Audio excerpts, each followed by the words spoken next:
cuffs are off, man. Get right. Too many left in these leagues, but I ain't gonna leave. I'ma get right. Get right. Down to the bottom and scratch it for all the... Hey everybody, Adam Rank here. What's up, everybody? It's Marcus Grant. This is AJ Dillon of the Green Bay Packers. I got to give a shout out to y'all at Get Right Fantasy. If you are not subscribed, what are you waiting for? You want to lose your league? Our league. Check out the Get Right Fantasy Network. You got to get right with the Get Right Fantasy Network. And best of luck with your podcast. Appreciate the support. And you're tuned in to watch my boys at Get Right Fantasy Network. Get you right. Enjoy the show. But I tune in every Friday. Strategies provided, I will lock in every way. So go and roll your sleeves up. Yeah, go roll your sleeves up. And I'm getting down cause I roll my sleeves up. And I'm getting right cause I roll my sleeves up. What up? What up? What up, world? We are back. I'm Anthony, aka Rasta, and this is Get Right Fantasy Network. And I'm here a little solo tonight. My boy Frank had a little emergency at the house he had to deal with, so apologize for being late.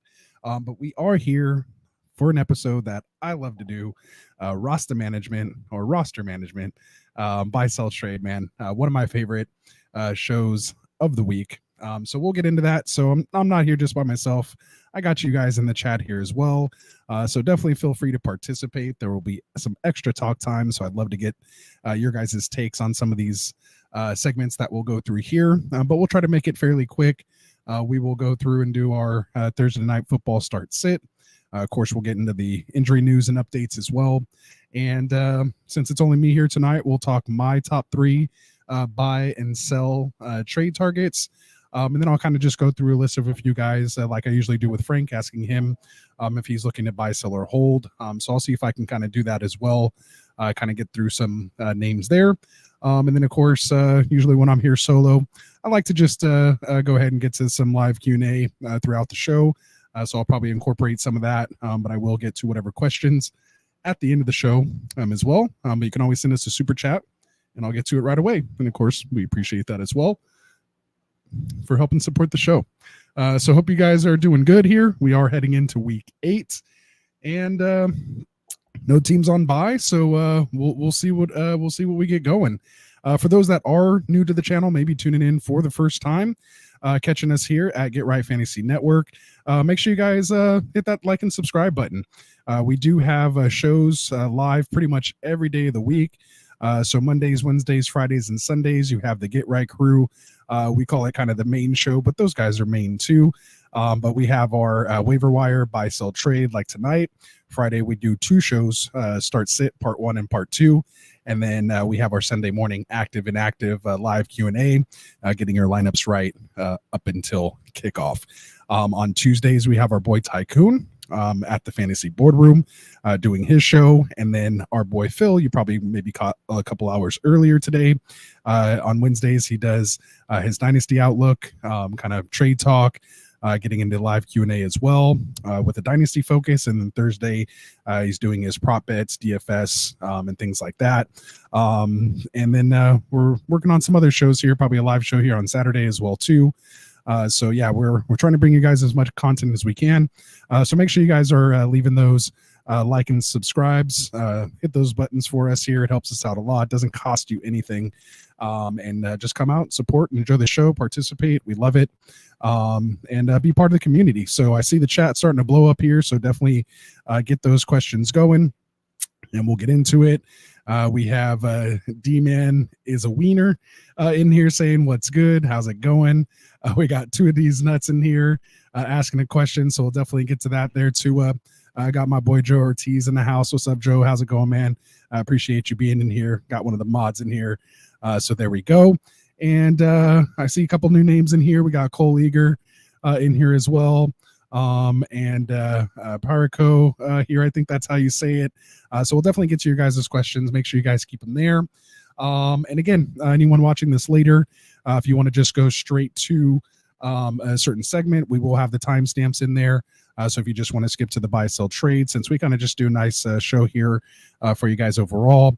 If you're just looking for specific players, takes, anything like that, definitely check out the description. And that's where you'll find as well all the other links to all the other affiliate shows here, like the Boardroom, like the Extra Point, our boy Kendall over at the Fantasy Football Tavern, and of course our boy Tycoon over there in the Fantasy Boardroom. I think I might have said that one already.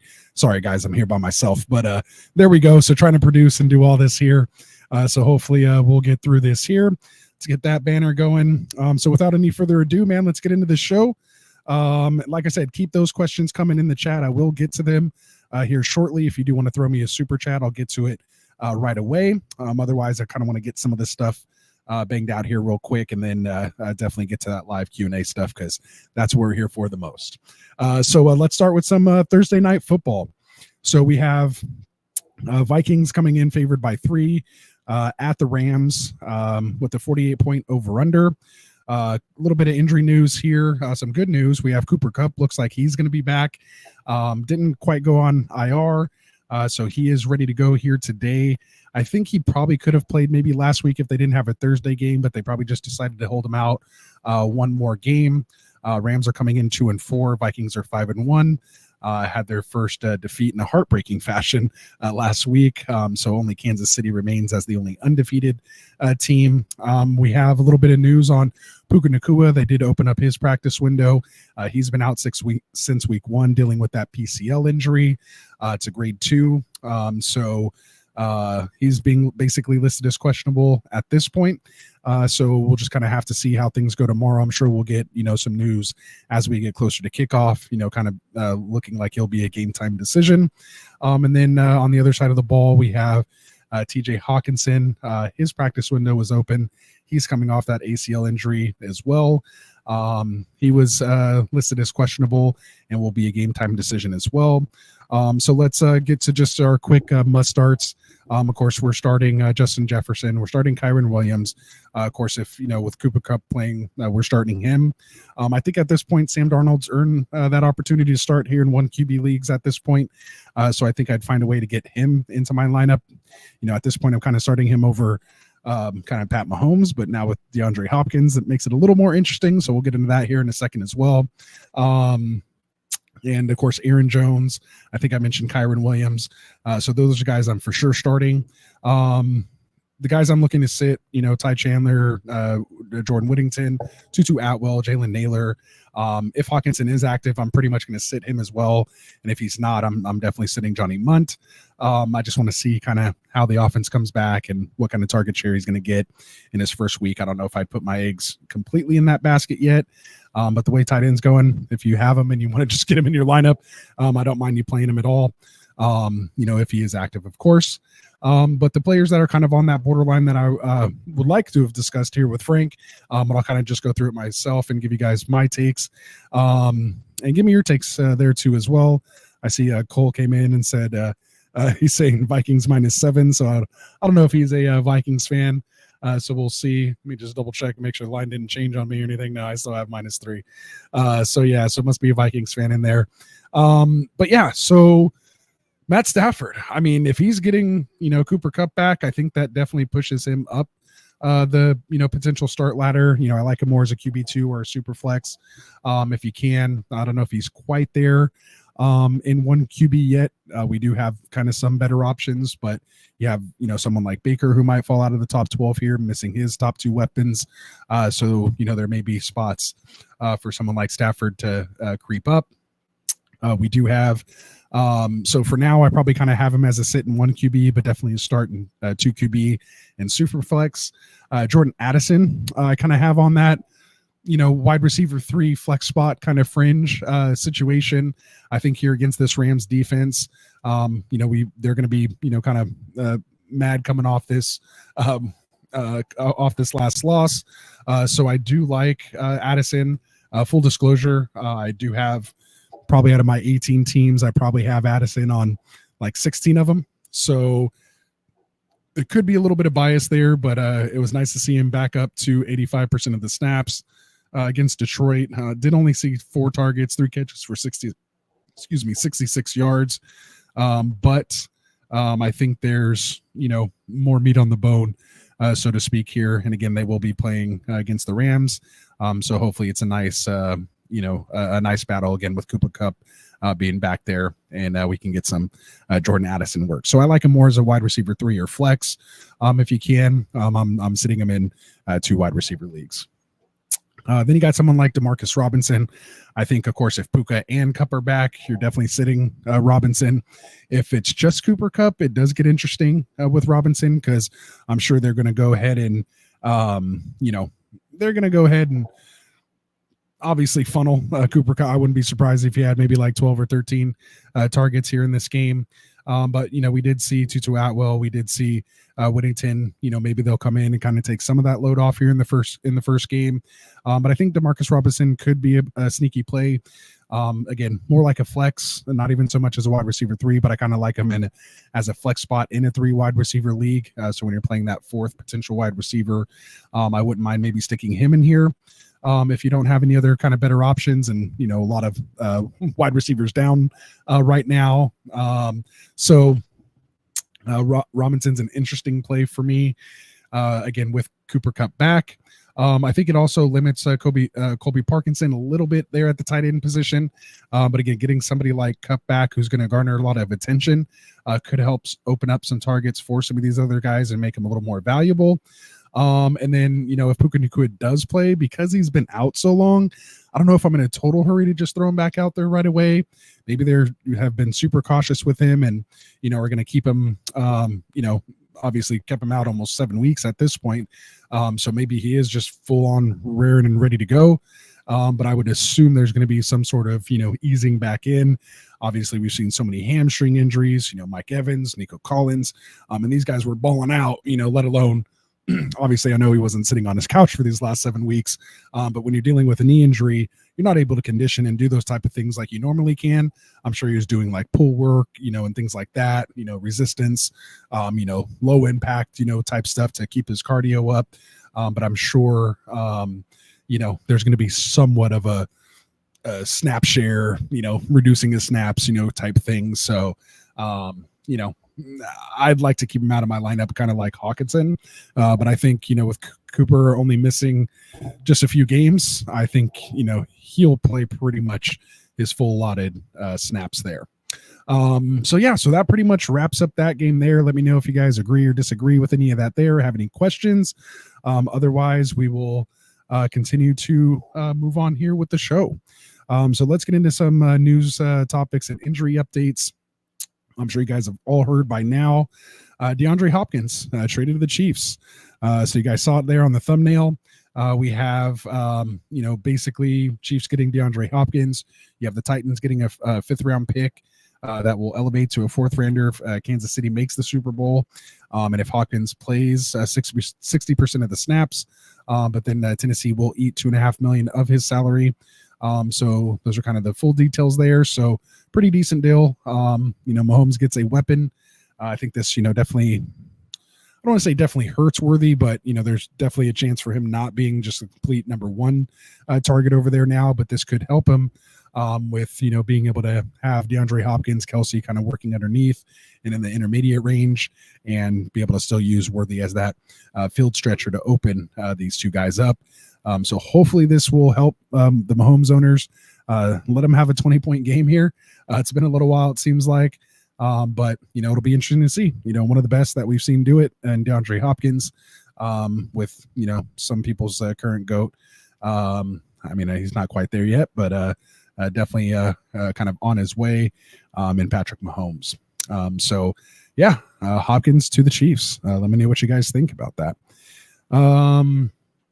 Saints, and just in some other news, we had Kamara get paid 2 years, $24.5 million extension. He is under contract through 2026. You guys heard me kind of on the Monday show. I was wondering maybe they're going to shut him down, maybe try to trade him, but they end up signing him and committing to him, long term. So obviously with Rashid Shaheed out, Olave dealing with a concussion, we've seen what could potentially happen, him getting kind of phased out if they're not totally competitive. Again, he is older, so why put all that, work on him if it's not needed? But hopefully they can get some more competitive games. Obviously, hopefully getting Olave back, we'll get into here in a little bit. We'll go ahead and, looks like it'll definitely be the Kamara show. So he is sitting, top 3 in points per game and overall points right now, even with that bad game.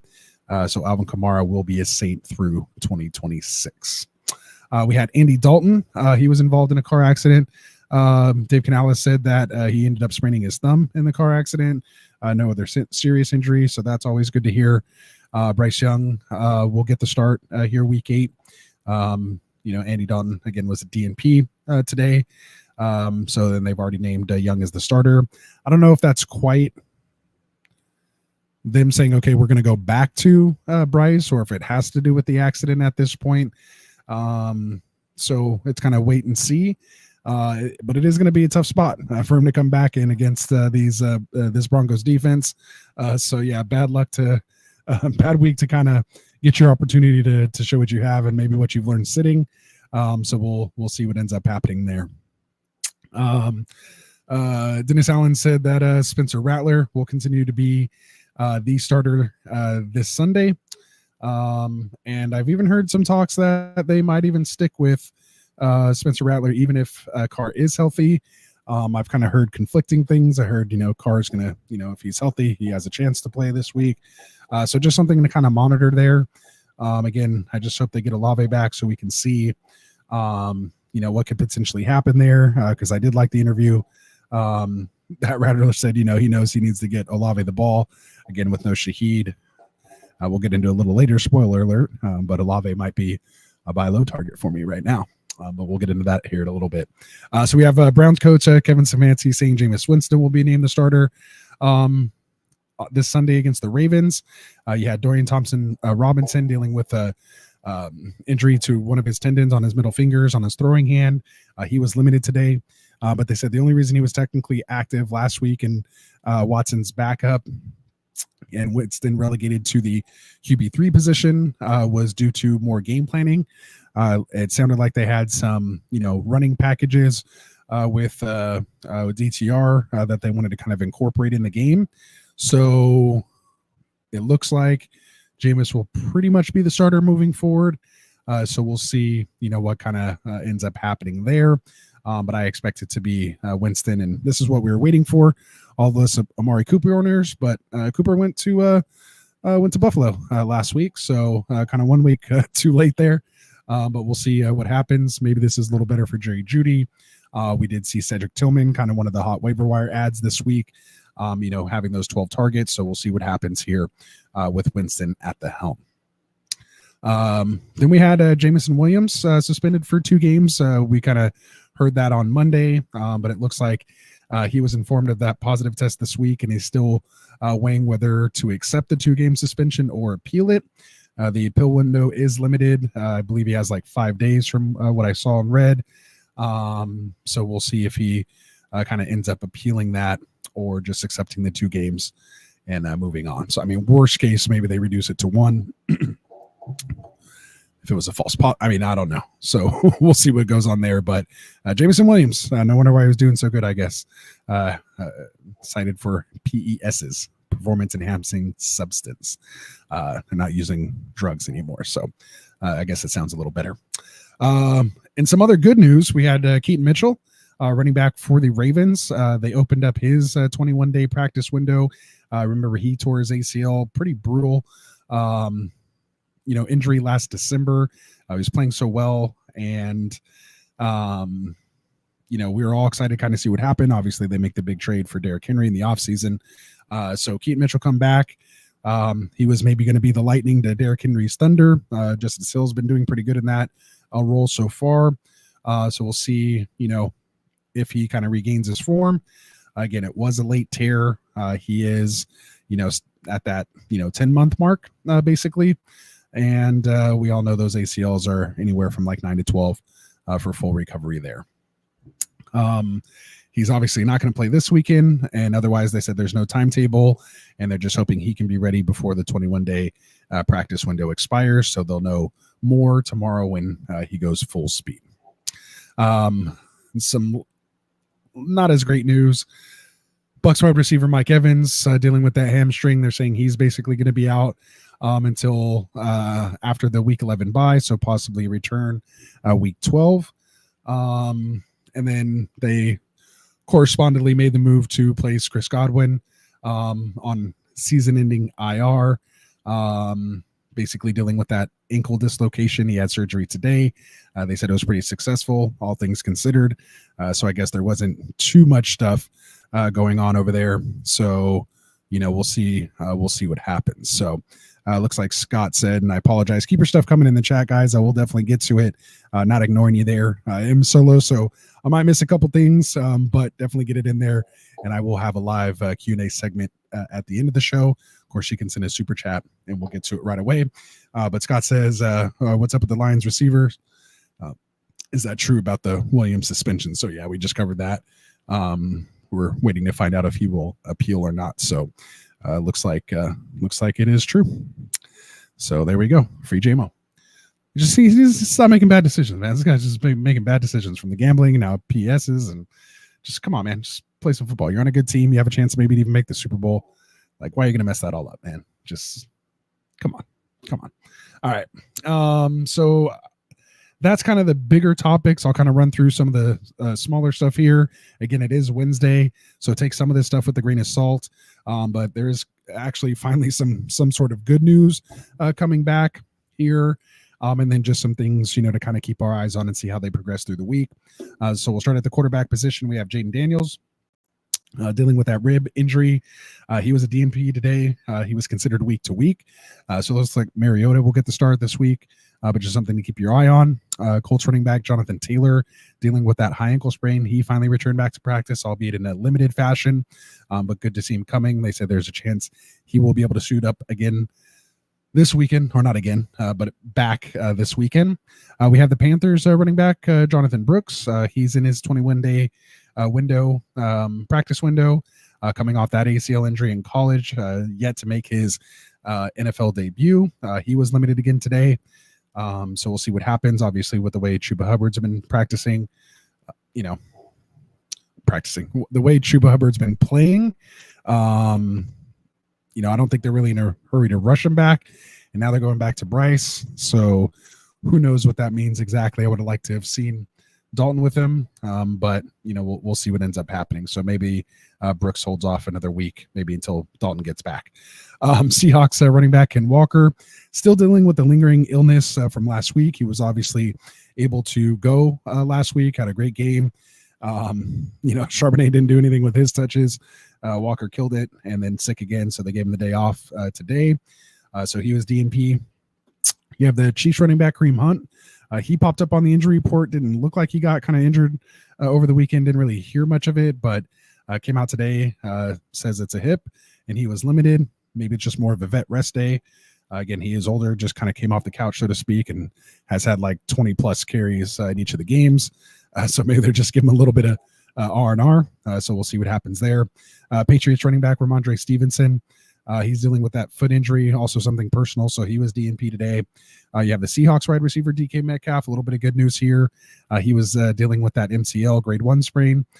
He was a DNP today and expected to be DNP tomorrow. They said they'll see how Friday goes, and they're not ruling him out for Sunday. So we know that grade 1 MCL is about 1 to 3 weeks on average. If you get the right treatment, do the right things, maybe put a brace on, he could be good to go Sunday. We have 49ers wide receiver Deebo Samuel. He's dealing with that pneumonia. He was released from the hospital yesterday. He is still listed with that wrist injury as well that he suffered the previous game. Then you have Juwan Jennings dealing with that hip injury. He was DNP as well. And then, of course, Brandon Ayuk was placed on season-ending IR with that ACL and MCL tear that we heard about. So best wishes to him on a speedy recovery. Hope you come back next year, and let's make a run for it. But yeah, Shanahan's not even ruling out Deebo here this week and said he hopes to get Juwan Jennings back as well. So just something to monitor throughout the week. Ravens wide receiver Zay Flowers. He was a DNP today. We saw him kind of get that hip drop type tackle in the game on Monday night and didn't really do much. I think he only had 1 target, if I recall. I'm looking it up right now. So yeah, only 1 target for 11 yards.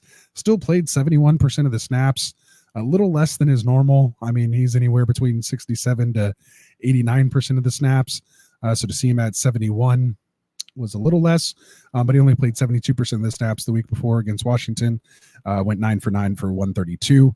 And then before that had 7 catches on 12 targets for 111 yards. So we'll see what happens. Just something to kind of monitor. But yeah, tough week there, especially in kind of a shootout with Lamar Jackson putting up 5 touchdowns and all those yards. Zay Flowers has 1 catch for 11 yards. So a little tough there, but we'll see what happens. Raiders wide receiver Jacoby Myers dealing with that ankle injury. He's set to return to practice today after missing the last 2 games. So we'll just kind of continue to see that. I probably didn't even need to really include that on the list, but hey, I know there's some Jacoby Myers guys out there, so I threw that on there just for you guys. And then we have the Chiefs wide receiver Juju Smith-Schuster dealing with that hamstring injury. He was a DNP. Sounds like it's going to be multiple weeks. We've seen kind of these, AJ Brown was out a month, Collins was out, is going to be out a month, placed on IR. They haven't placed him on IR yet, so we'll see what happens. But obviously with the big move with D-Hop, that kind of shows you that they're still looking to get someone else, and probably really shows you that, Worthy's definitely not that guy, because, they try to go get Juju, and then they go try to get D-Hop. And I don't want to say not giving Worthy the chance. He's just not a number 1 type guy. So we'll see what happens there. Jets wide receiver Devontae Adams, still dealing with that hamstring, quote unquote. He was a DMP today, most likely a vet rest day. Aaron Rodgers was limited dealing with his knee and hamstring. But both of those guys will be good to go. Hopefully I can get more than 30 yards, I believe, this week. So we'll see what happens there.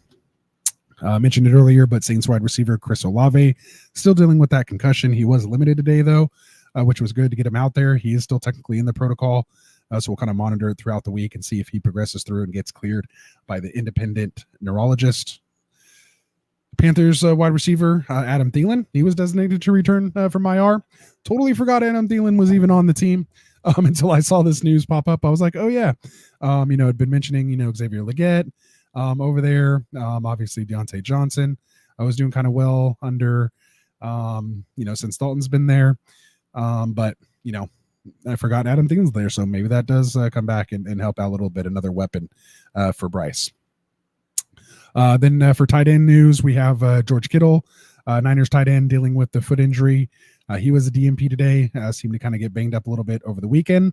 And then Eagles tight end Dallas Goedert, he was still DNP after DNP all last week, dealing with that hamstring injury, like we said, about 3 to 5 weeks. So there we go. And Izzy, what's up, man?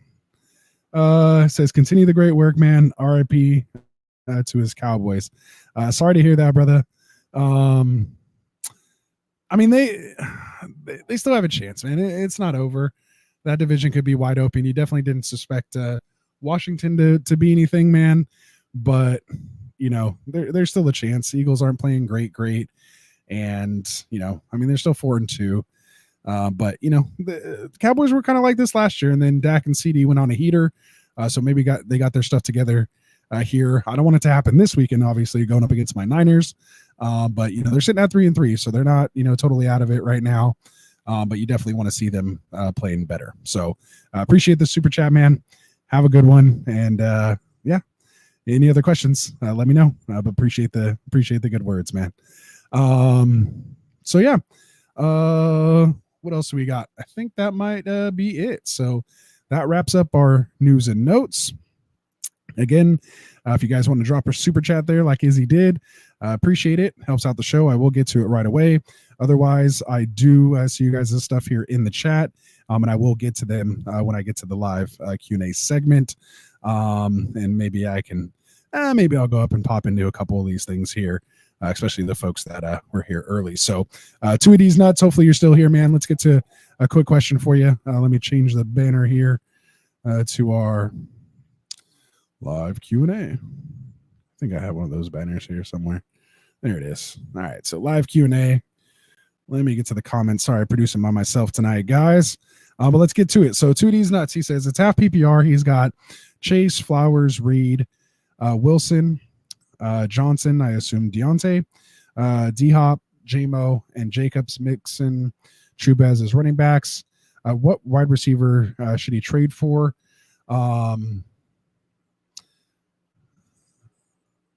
what wide receiver do I trade for a running back to pad his his running back depth? So you're sitting with Jacobs, Mixon, and Chuba right now. Obviously, with Brooks coming back, Chuba may not be that RB3 or really almost RB1 that he's kind of been here later. So some running backs, that I'd be looking to get right now, and it might be a little jumping the gun here because I have these guys to talk about here literally in the next segment. But I'll throw a name out there for you. Couple names maybe you can go get Brian Robinson Jr. Maybe you can throw I want to keep obviously Chase, Flowers, Reed, Wilson. Those guys are good. If you can maybe package Deontay Johnson and DeAndre Hopkins, or maybe even JMO, even though he has the 2-game suspension right now with Hopkins or Johnson. But definitely, you could sell Hopkins because his value is almost at peak value right now, which I'm going to get into here in a second. Obviously, he was on the thumbnail, so going to be talking about him. But if I could package him and maybe one of those other wide receivers to go get someone like Brian Robinson, I would definitely, look to do something like that. You have Jonathan Taylor coming back, your Breece Hall and Bijan Robinson. Those windows, kind of slammed shut at this point. Maybe there's a small chance you can get David Montgomery, with those two. You might be able to get someone like James Cook. I actually have him as a sell, but, could be someone if you're just looking for more like an RB3 type guy. He could be someone there. It is half PPR, so it's a little tough.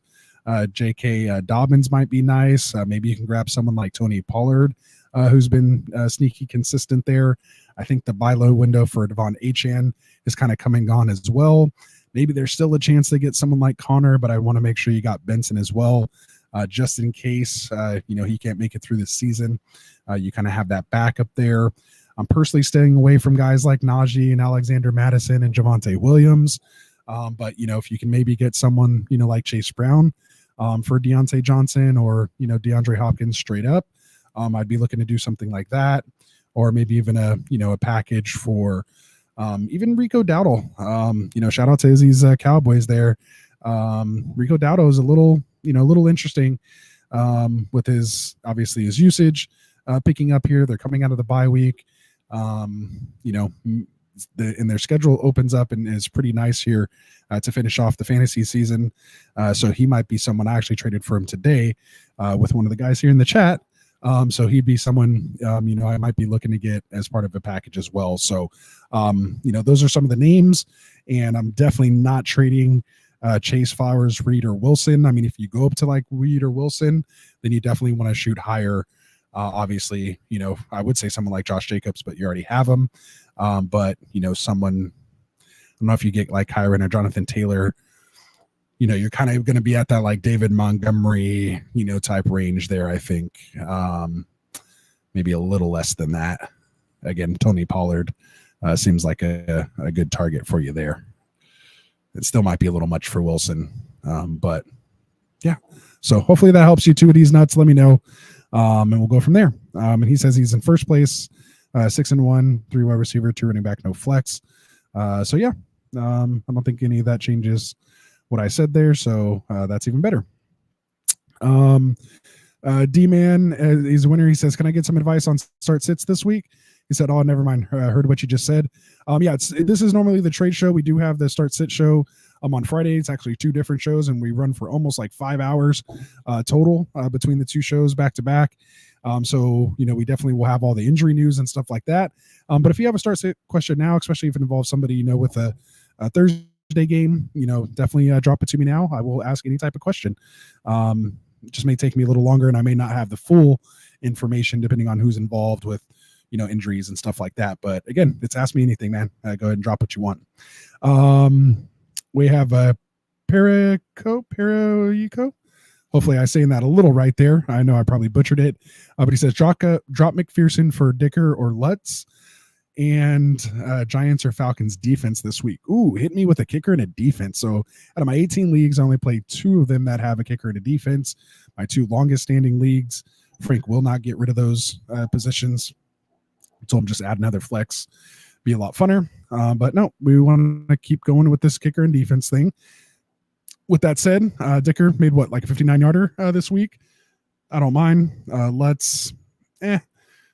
Broncos, I don't know how much they're really going to score, kind of get in field position. They're not going to play New Orleans every week. So, or in New Orleans, with Lutz being able to kick kind of back at home, so to speak. But, I did personally kind of move off McPherson this week, actually. I think who did I pick up? So whoever the kicker for Minnesota is, Reichard or something like that, whoever that guy is, that's who I kind of played in front of him. At least in my kicker league scoring, he's been scoring very well, very consistent, obviously with that offense, putting up points, playing in a dome, most of the time as well too.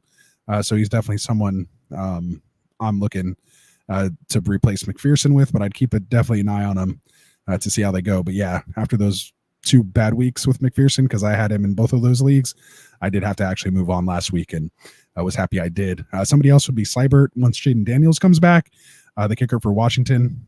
He's another guy that I kind of keep my eye on as well. Other than that, everyone else kind of seems fairly inconsistent, or they're already there. Maybe someone like Jake Elliott you can look for. Maybe he got dropped during the Eagles bye week. I know he has a leg, and who's the guy, the kicker in Seattle? I know he has a boot as well. He's always someone I look for as well too.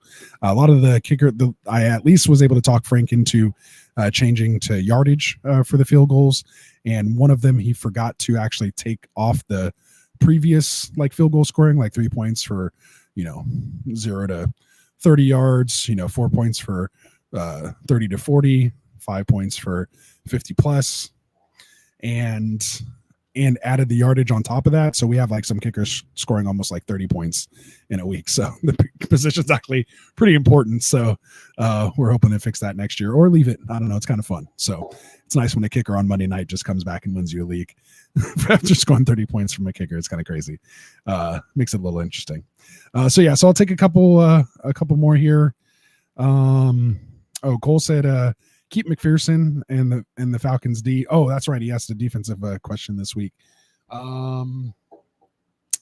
Let's see. Where are we? Week 8. Again, when we're asking start sit on Wednesday, might take me just a little bit longer, as I don't know the schedule by heart quite yet. When you kind of do this as a quote unquote analyst, you kind of have your week dedicated to certain things, for the show prep and, things like that. We're not just managing a team. So you're not just focused on 1 or 2 teams and looking at schedules and all that kind of stuff. There's so much that goes on. We kind of have our process throughout the week to keep our sanity. And so I usually don't get into start sit until actually after this show, after we prep for buy sell. So let's see. Atlanta plays Tampa Bay. Yeah. So not a bad option, obviously, with them missing, those 2 pieces. We saw them kind of fall apart. They will have a whole week to kind of put in a game plan to, hopefully benefit it. Maybe they get Trey Palmer back. He's been dealing kind of with some concussions. I don't know if he was active last week or not. And then, of course, Sterling Shepard and Jalen McMillan. So, I don't hate it. So it really just depend on who else you have. But unless you have a crazy, good option on the waiver wire, I don't mind that matchup at all. But yeah, top defenses are going to be Broncos against the Panthers, with Bryce Young returning, Chicago defense against Washington. If there's no Daniels, might be interesting. You got Pittsburgh against the Giants, which will be good, but I know those defenses are all owned. And who else? Jets against Patriots might be interesting. Green Bay against Jacksonville. They've been looking a little better. Baltimore's probably taken against Cleveland. So, yeah, of all the ones that are, that are out there, I wouldn't mind just keeping the Falcons there against Tampa Bay. So, with the injuries. So, not bad. All right. So, I will continue to get to the rest of these here. I appreciate you, Stay Blessed, saying what's up. I might have put that up earlier. 2D's Nuts says that's his team name this year. That's hilarious.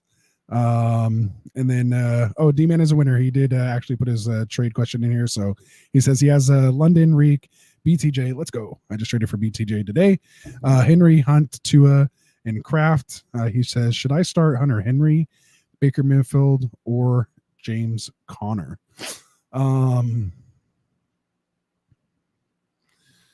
Like in a super flex position? Is this what you're asking if you're still watching here? D-Man is a wiener. If you're just asking like overall, should you just start or sit these guys? Obviously, it's going to depend on, what you have. I want to stay away from Baker a little bit here until I see what happens, with these new weapons and new game plan and see if, that works. He was still able to put up fairly decent numbers because he did have that touchdown to Mike Evans before Evans went down, and then was able to throw 2 touchdowns to Rashad White. I mean, I'm not counting on that to happen every week, but it still did happen. So, I think they still can move the ball, but if you have another option, which I assume you probably did because you probably either picked Mayfield up off the wire or holding 2 quarterbacks, but if you completely gave up on whoever you had first and you just have Baker Mayfield, again, against the Falcons, even though I said, go ahead and start the Falcons defense, from the other side of that, it's not a terrible matchup. And again, you're not dealing with the, shell shock of everything that happened. And then, you're playing with a little extra, heavy heart, with what happened to Godwin. So maybe they kind of rally behind that. So again, just would depend on your options. As far as James Conner, he's pretty much a set and forget, RB2. And until he's hurt, like he's in my lineup as an RB2 and potentially sometimes an RB1. So yeah, don't mind at all. Travis said he traded Bigsby and Etienne for Chubb. Not bad. It's tough kind of deciding between the two. So I could see if you had both of them, you just kind of want to move off that, altogether and get someone like Chubb. We'll see what happens. Chubb was able to fall in the end zone, but obviously without Cooper, who knows what type of scoring opportunities, this offense will be able to get. And where's Cleveland's? What does their rest of their schedule kind of look like here? So we have them. They're going up against Baltimore this week, which is going to be tough. Chargers have a sneakily tough defense there as well. Then they're in a bye week, week 10. Come back against the Saints, which is right now. They're a little banged up on the defensive side. 12 and 13, they get Pittsburgh and Denver, which is hard. Then Pittsburgh again. Ooh, that's rough on the 14th. But he's been playing against those guys type of defenses kind of his whole career. Then they get the Chiefs, which is another tough defense, and that's week 1 of the playoffs. Cincinnati and Miami will be nice if you make it through that Chiefs matchup week 15. So again, I'm personally an ETN fan. I actually have Bigsby here as one of my sells. We'll get into that here in a second. But I mean, I don't hate it. You just hope Chubb comes back and is the guy that he once was. And you got Jerome Ford dealing with that hamstring. Foreman's not going to be a threat, and Pierre Strong's not going to be a threat. So it should be, his backfield. It's just, how much work is he going to get and how quickly. And that schedule is brutal between Steelers, Broncos, Steelers, Chiefs for 4 weeks. That might just be 4 weeks you can't even start him. Or if you do, maybe he's lucky if he gets 6 or 7 points in full PPR. So yeah, again, remember he's not really used in the passing game. So we'll see what happens. All right. Let's see what else we got here. Everyone else just kind of saying what's up here in the chat. So we'll get to some more stuff here. Let me get to the rest of the show here, and then we'll just finish off with questions until you guys are out of questions. So let's get to Rasta's top 3 trade targets of the week. So we will start with, do we want to go buy low first? All right, let's go buy low. So Rasta's top 3 players to buy low. So number 1 guy I have is my buy low. You saw him on the thumbnail. That's going to be Devonta Smith. So Smith is coming off a terrible game, 1 catch on 2 targets for -2 yards. So not a great, I don't want to say return because he came back the week before. But not a good showing against the Giants. Thought it would be a smash spot, but I believe Hurts only had to throw the ball 13, 14 times or something like that. So, not really too many targets to really go around. They were able to pretty much dominate this game. Saquon Barkley had a big game, obviously in the revenge game. I think it was probably just more to that. I think, Sirianni and his in his face. Just wanted to kind of stick it to the Giants a little bit, obviously division rival, and just say, we took your piece and we're going to use them against you. And I think that's what happened. Glad we got that, bomb from AJ Brown, Mr. Arthur Wan. So that was nice. But other than that, especially without Goddard right now, historically, Devonta Smith has pretty much smashed with Goddard not in the lineup there. So we hope to see that. I'm expecting a big week this week in a shootout at Cincinnati. So that should be a really good one. And hopefully we see the offense open up. Then you get a nice matchup against Jacksonville, and then at Dallas, divisional game, at Washington, at the Rams, and then against Baltimore, and then Carolina.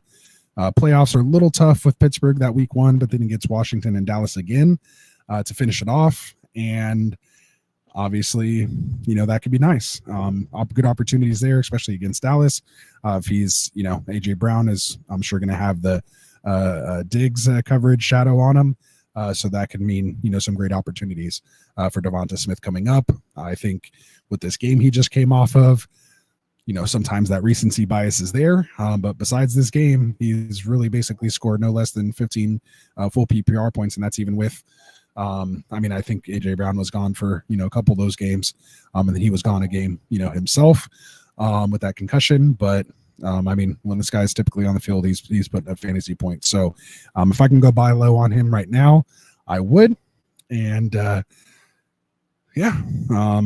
check him out, Devonta Smith. All right, so next guy I have, mentioned him a lot here today. That's going to be Chris Olave. So Chris Olave, again, dealing with that concussion right now. Obviously, has Spencer Rattler right now.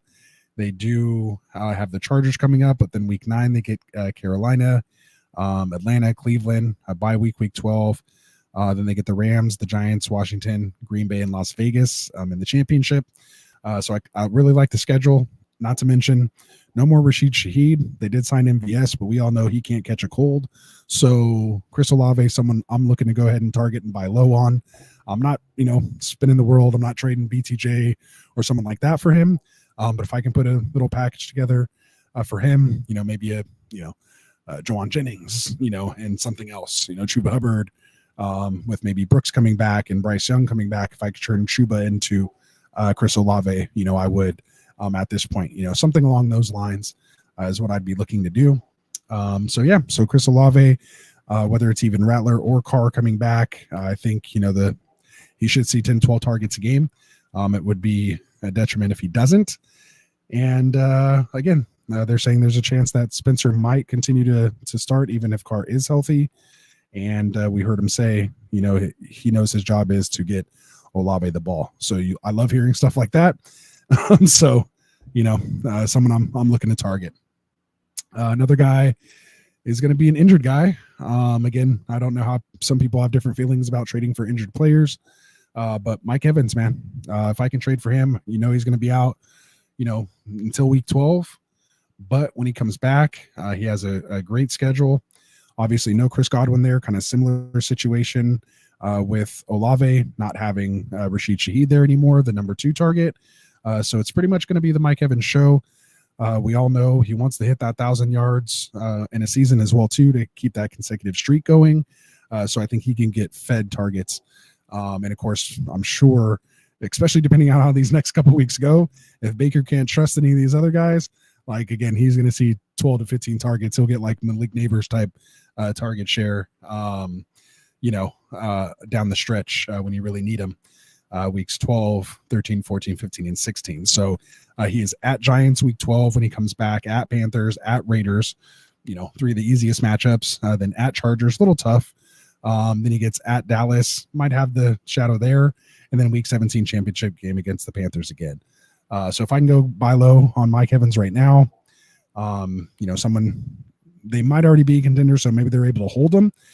But if I can go buy low on Mike Evans right now, I'm absolutely trying to take advantage of that. So Mike Evans, one of my buy low targets. A couple honorable mentions here. I won't go into full details, but just some names. I'll be looking to potentially acquire. Nico Collins, a couple weeks away still on IR. If you can go get him, maybe there's opportunity there.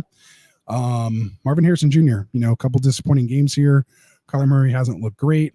It's just a buy low opportunity. It is a risk, but we've seen the pedigree. We know the draft, background that he has, obviously with his dad and all this kind of stuff. So it's all kind of there. We just need to see it, explode. And who knows? Maybe it could be like Christian Watson in the back half. Amon-Ra St. Brown, OBJ. A lot of times these rookies, you kind of see some flashes here and there, and we've definitely seen the flashes of what he could be. But still needs to develop, as a professional.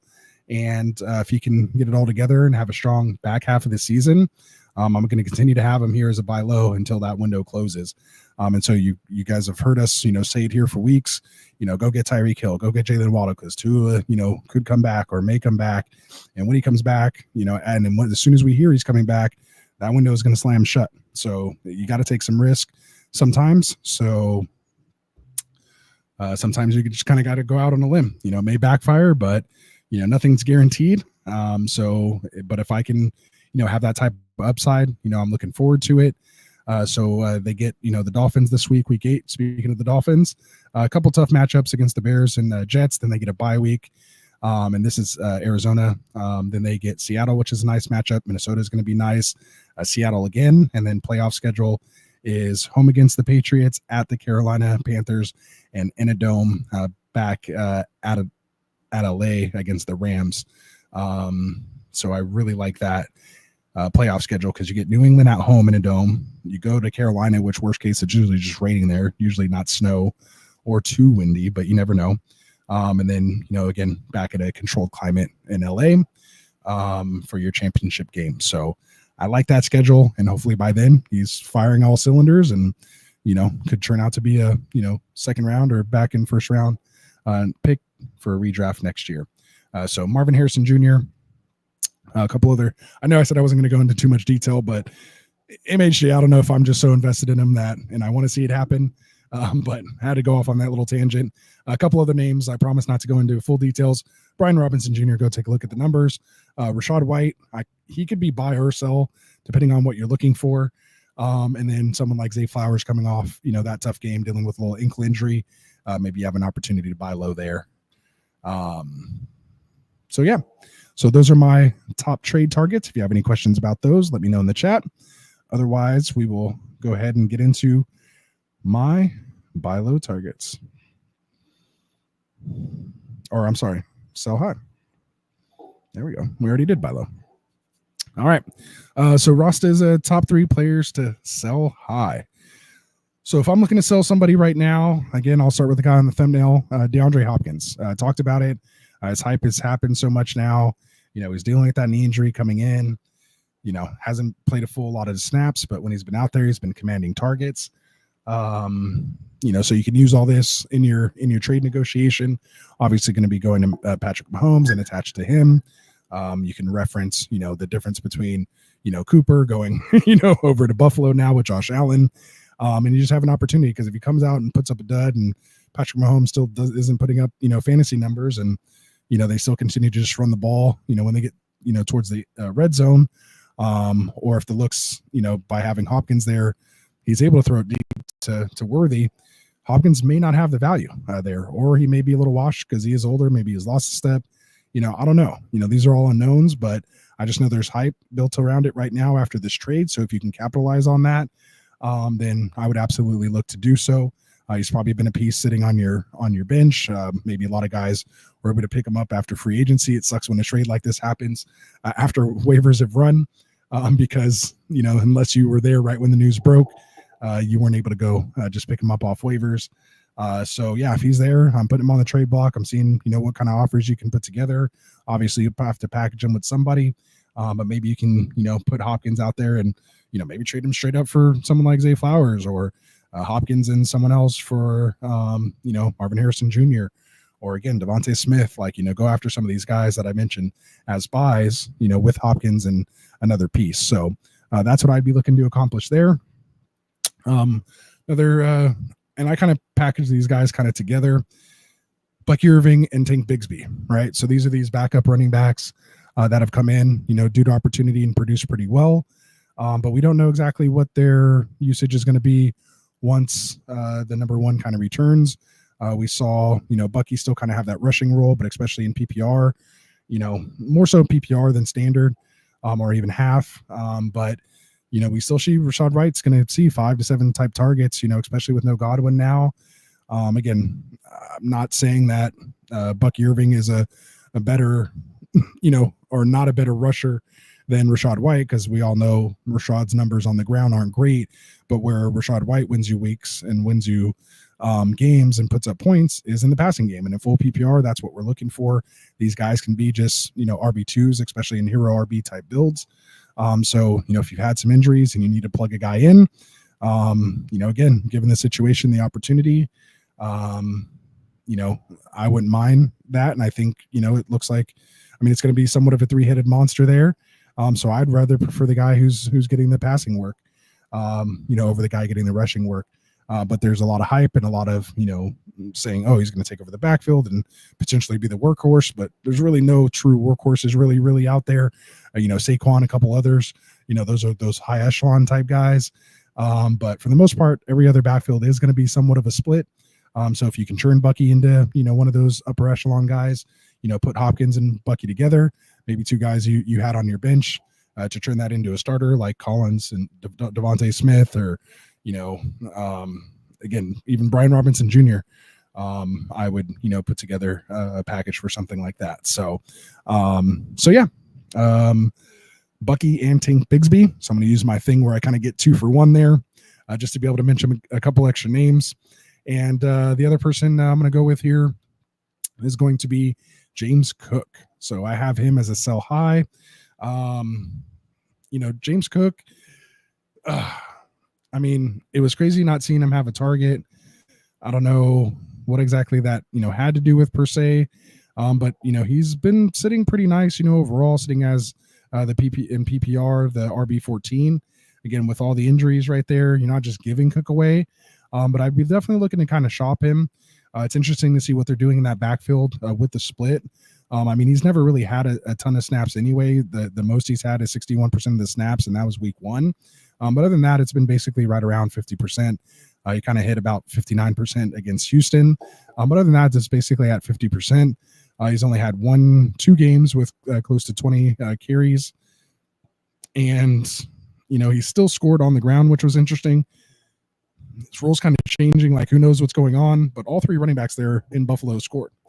You had Ty Johnson score a receiving touchdown, 1 catch, 1 for 4 yards and a touchdown, I believe it was. You had Ray Davis. Even I think he had like 2 or 3 targets actually. Let me see. I wish I just knew this stuff off the top of my head. It was 1 catch for 6 yards. But again, James Cook didn't even command a target. They didn't even design a pass to him. So that's what worries me a little bit. Again, you're kind of saved by that rushing touchdown, but Ray Davis and Ty Johnson don't look like they're going away. So maybe they're trying to keep James Cook fresh. He's not the type of back that can just be, ran in between the tackles, so to speak, all the time. So maybe they're just kind of doing that sorry, I had to make sure I didn't miss any super chats here. Make sure we have them. What was I saying? So Ray Davis is not that threw me all the way off. I panicked when I saw how many comments came in because last time we missed that super chat. But basically just it's kind of a 3-headed backfield there now. So if you can still sell Cook on his past performance, again, you're not giving him away, but I don't think Ray Davis is going anywhere. They still seem comfortable, getting Ty Johnson in there too. And obviously Josh Allen, has no problem throwing it to them. They both scored receiving touchdowns as well too. So if I can move off of James Cook, I'd look to do it if you can. And he is still kind of dealing with that toe injury, which could flare up, at any time as well too. If I can put a package together and trade up, I'd be looking to do that. Or, me personally, but full disclosure, I'm a big Brian Robinson Jr. fan, but I would just personally trade James Cook for Brian Robinson Jr. just straight up myself. But again, full disclosure there. That might not be the market. That's just in Rasta's head. That's just in Rasta's head. They're not too far off. Brian Robinson's at RB 17. but he has missed a game. So there we go. All right. So let's move on here. So we had Bucky and Bigsby, who I had as one. We had DeAndre Hopkins, who I had as my other sell, and James Cook. A couple other names. I won't go into full detail about him, but Javonte Williams, someone I'd be looking at, does get Carolina this week. I actually was able to pick him up off the waiver wire after that big game last week against the Saints. I need to spot start him here this week, but if I can sell him, I would definitely entertain it. But obviously, if he was on the wire in my league for like 2 or 3 weeks, no one was, he's not going to be real interesting to anyone else. But in some of the other leagues, if a couple teams have been beat up at that running back position, maybe you could put a package together. You also have Kareem Hunt, who I think is a nice sell high opportunity right now. Again, you're not just giving him away. Not even so much I'm worried about Pacheco coming back. I just don't know how long it's sustainable for running back his age to be getting, what is he, like 27 or 26 carries or something outrageous like that. And he hasn't really been too efficient just overall anyway, ever since he kind of left the Chiefs. Had a couple kind of good, spurts here and there with Cleveland, and then obviously they didn't bring him back, and came back last year. Then they didn't bring him back again, even though Nick Chubb wasn't coming, and destroyed his knee. So just a lot of that, they saw this guy day in and day out. Obviously, the Chiefs are in a certain situation with Pacheco. They needed somebody in the middle of the season who kind of knew the playbook, knew how to get to work, knew the building, knew the people, so to speak. Obviously far removed from the incident that cost him from being there. And this team could have even been, a little better. But yeah, 27, 22 carries, has 3 touchdowns in the last 2 games, gets Las Vegas this week. So he should have a smash spot this week. And again, I'm not saying that he's not going to do good. I'm just worried about him holding up. So if I can trade him and turn him into, again, someone like, maybe Jonathan Taylor, who, again, maybe that window is closed. But again, someone like that, or maybe trade for, one of these wide receivers I mentioned earlier, Devontae Smith for Kareem Hunt, someone you picked up off the waiver wire to get like a 3rd round, 4th round pick. And Devontae Smith, I would absolutely do something like that. So yeah, I'll leave it there. J.K. Dobbins, Mark Andrews, a couple other names. But there we go. All right. So that wraps up my sell high, and I won't go into the buy, sell, hold. We'll just get your guys' questions ready at that hour mark, and we'll call it a night. So let me go back and find out where I left off. I think it was here with D-Man as the winner. Or no, we took Travis's question here. So we got Raven saying, what's the deal?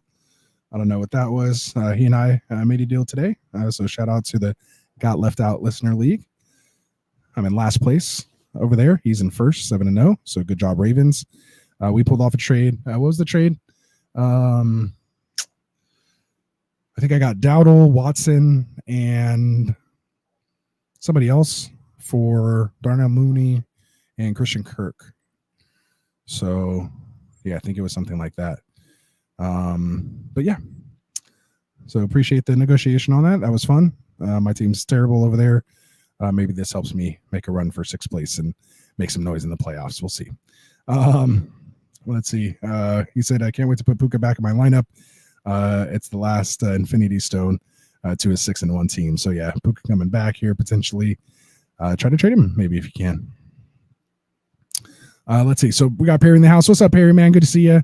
And again, we are in the live Q&A section. So you guys go ahead and drop any other questions you have. I'll take the questions until they kind of run out, or I get way too tired, or whatever the case may be. But you guys know I have like a problem leaving the chat without answering all the questions, because that's what we're here for, man. We're here for you guys. So I want to have that discussion with you. So let's get to it. So what we're saying, Perry, he says, hear me out. I'm not saying he's going to get locked up, but would you trade Chase for another stud, given how bad his playoff schedule is, weeks 15, 16, and 17? So I assume this is Jamar Chase or Chase Brown. Either way, they both play for the Bengals. So let's go check it out here. So Jamar Chase, weeks 15, 16, 17, gets at Tennessee. So that's a little Jarius Sneed action. You get home against Cleveland. with who was that? Ward and Newsom over there. And then you get Denver against Patty Surtain.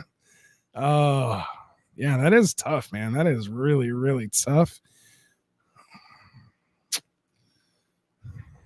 Yeah, I'm not saying he's getting locked up either. Hopefully, but the way Higgins is playing, if it's not open, I don't think Joe Burrow is going to force it. Those games might be really important when it comes down to it.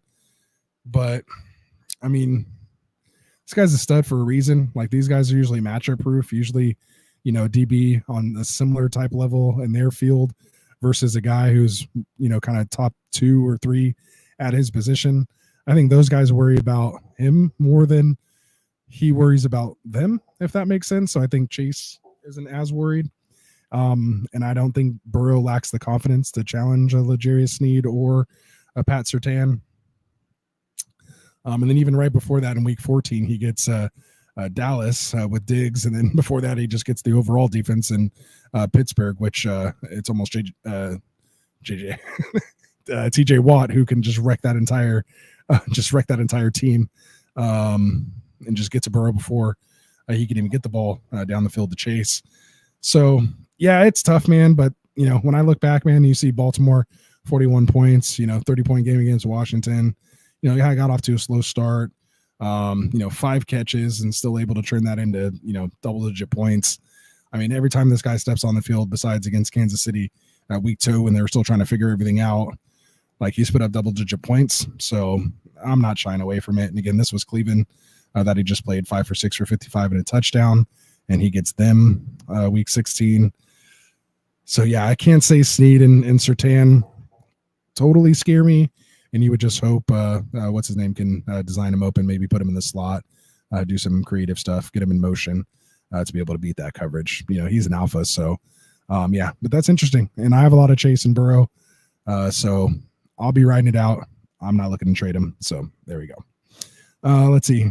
Cole's in here saying Vikings -3 over 48. And Vikings went on the same parlay. $100 pays just over 300. So there you go. And yeah, we have prop bets and stuff like that on the live show tomorrow with Phil over at the Extra Point. So Cole, make sure you go check that show out. I'm sure you'll love it with Phil over here at the Extra Point. His links down in the description. So make sure you go check that out for sure. All right. So where else were we at here?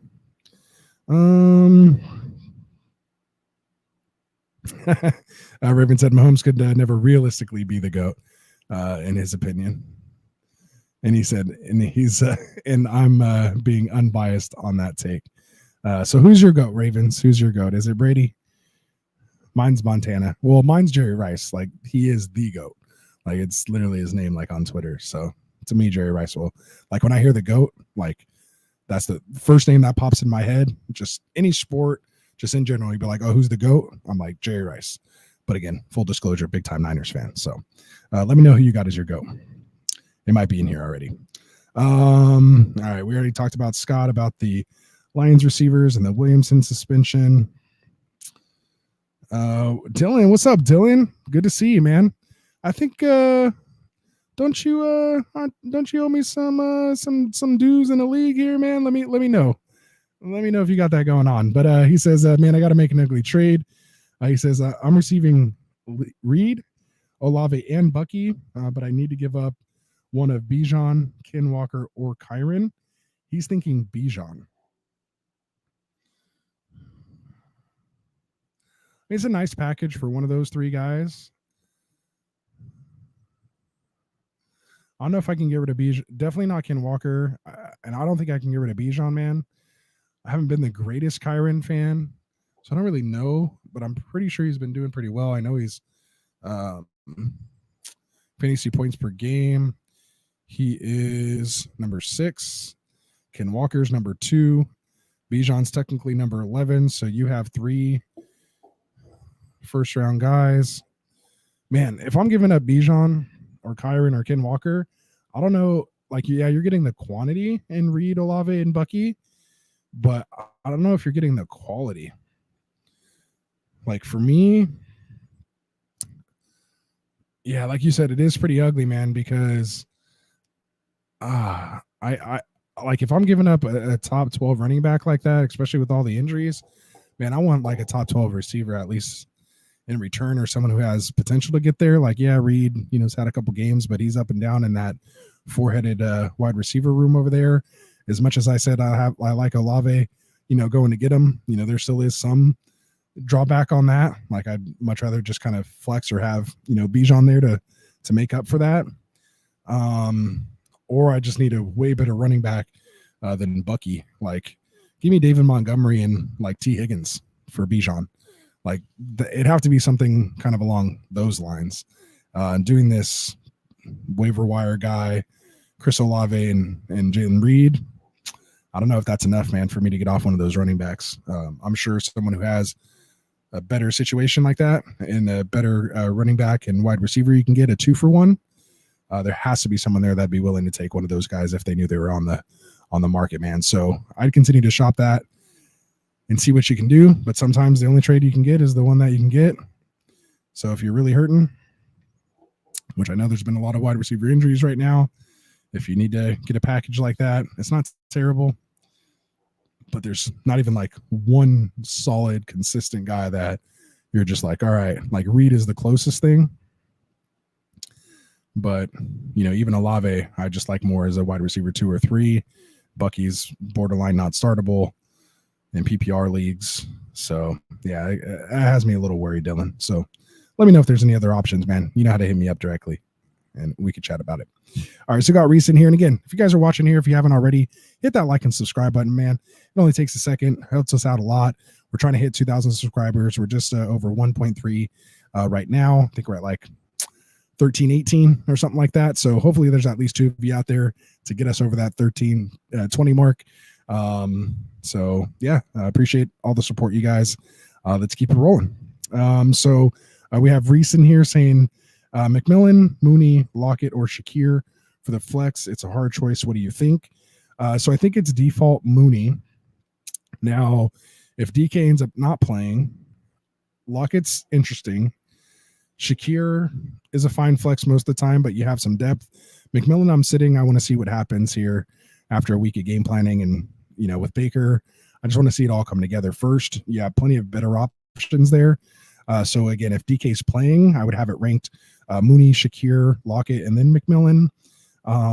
If DK's out, then I still have Mooney, but it's a lot closer. And then Lockett, and then a little gap, Shakir and McMillan. So, yeah, so good luck. Come back with us on Friday. We do start sit on Friday. Once we have all the injury information, everything like that, just come back, ask the question again, and may have a different answer. And there'll be 4 of us total. So we can give you a ton of different takes. If you want to ask it on the early show, come back and ask me and Phil on the later show, and we'll get you dialed in. But appreciate you coming out. Steve's asking Chubb for McMillan in PPR. I think Chubb still has a little more name value than McMillan, who was just picked up like this week off the waiver wire for Chubb, who you've been, holding this entire time. Like, I want the Chubb side. So whether you're, trading away or receiving, I want the Chubb side. So obviously, if you have McMillan and you just picked him up and you're able to turn him into Chubb, then fantastic. But if someone's offering you McMillan for Chubb, I'm hitting the Heisman on him real quick. And not enough for me at that point. I'd rather write it out and see what you get with Chubb. So appreciate you asking. Again, hopefully you're hitting that like and subscribe button for me, Steve. And we'll go from there. All right, so Scott White, Khalif Raymond has outplayed Tim Patrick the past 2 weeks. So I think he might have been responding to the what's up with the Lions wide receivers there.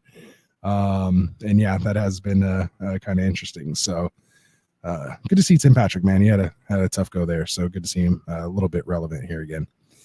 Steve asked Dak and McConkey or CMC and Stafford in full PPR.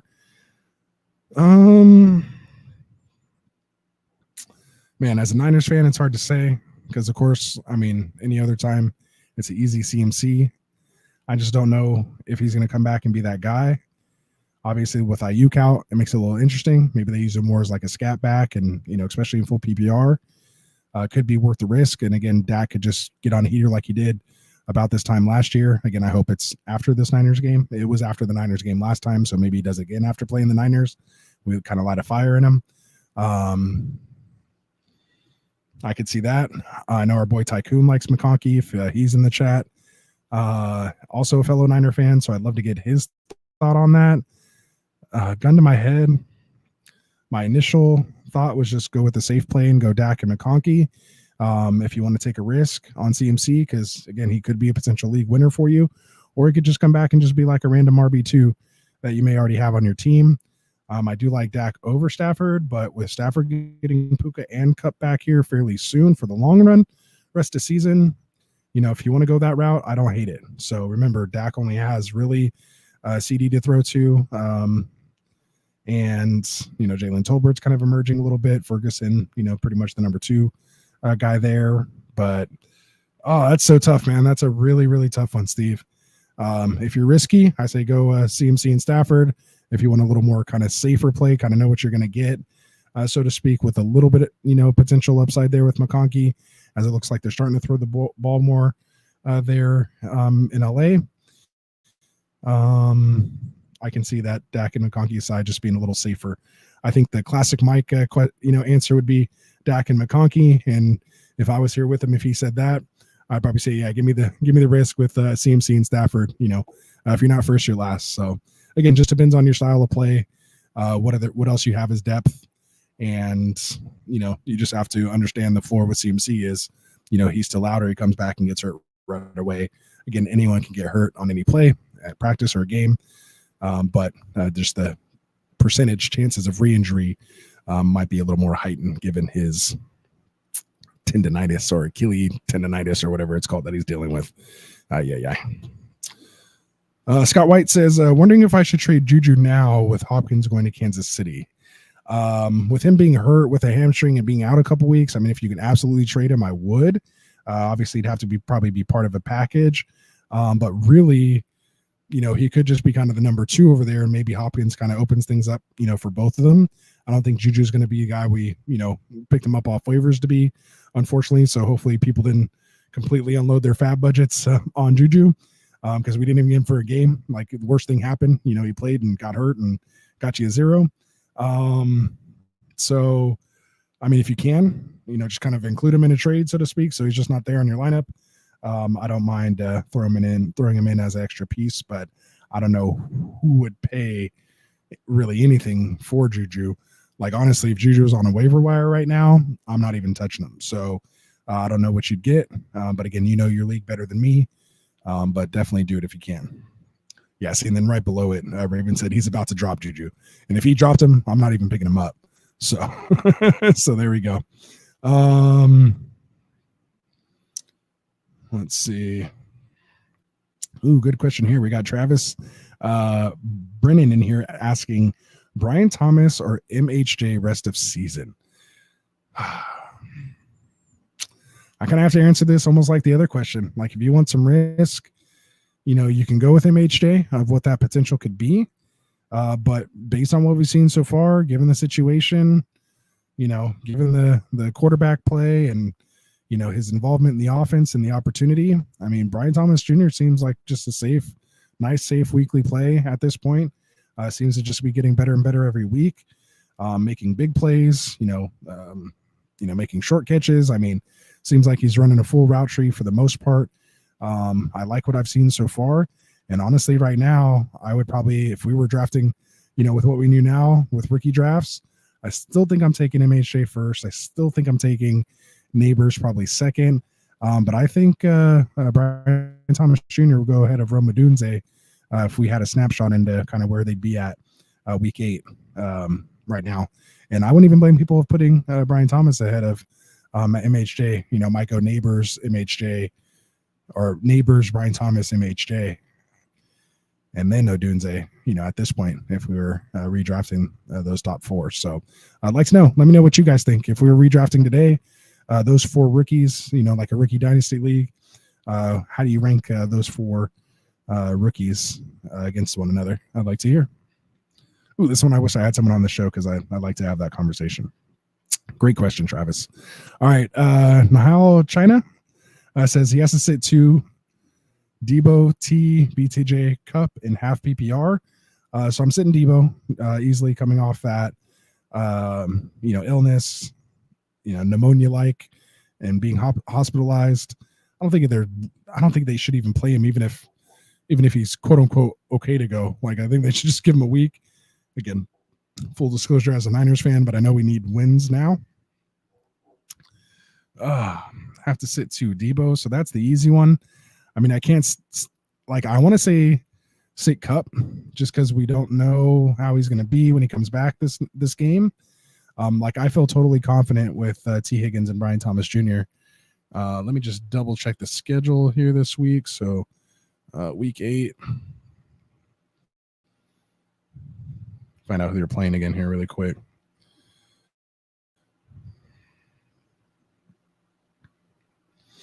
All right, so week 8 we have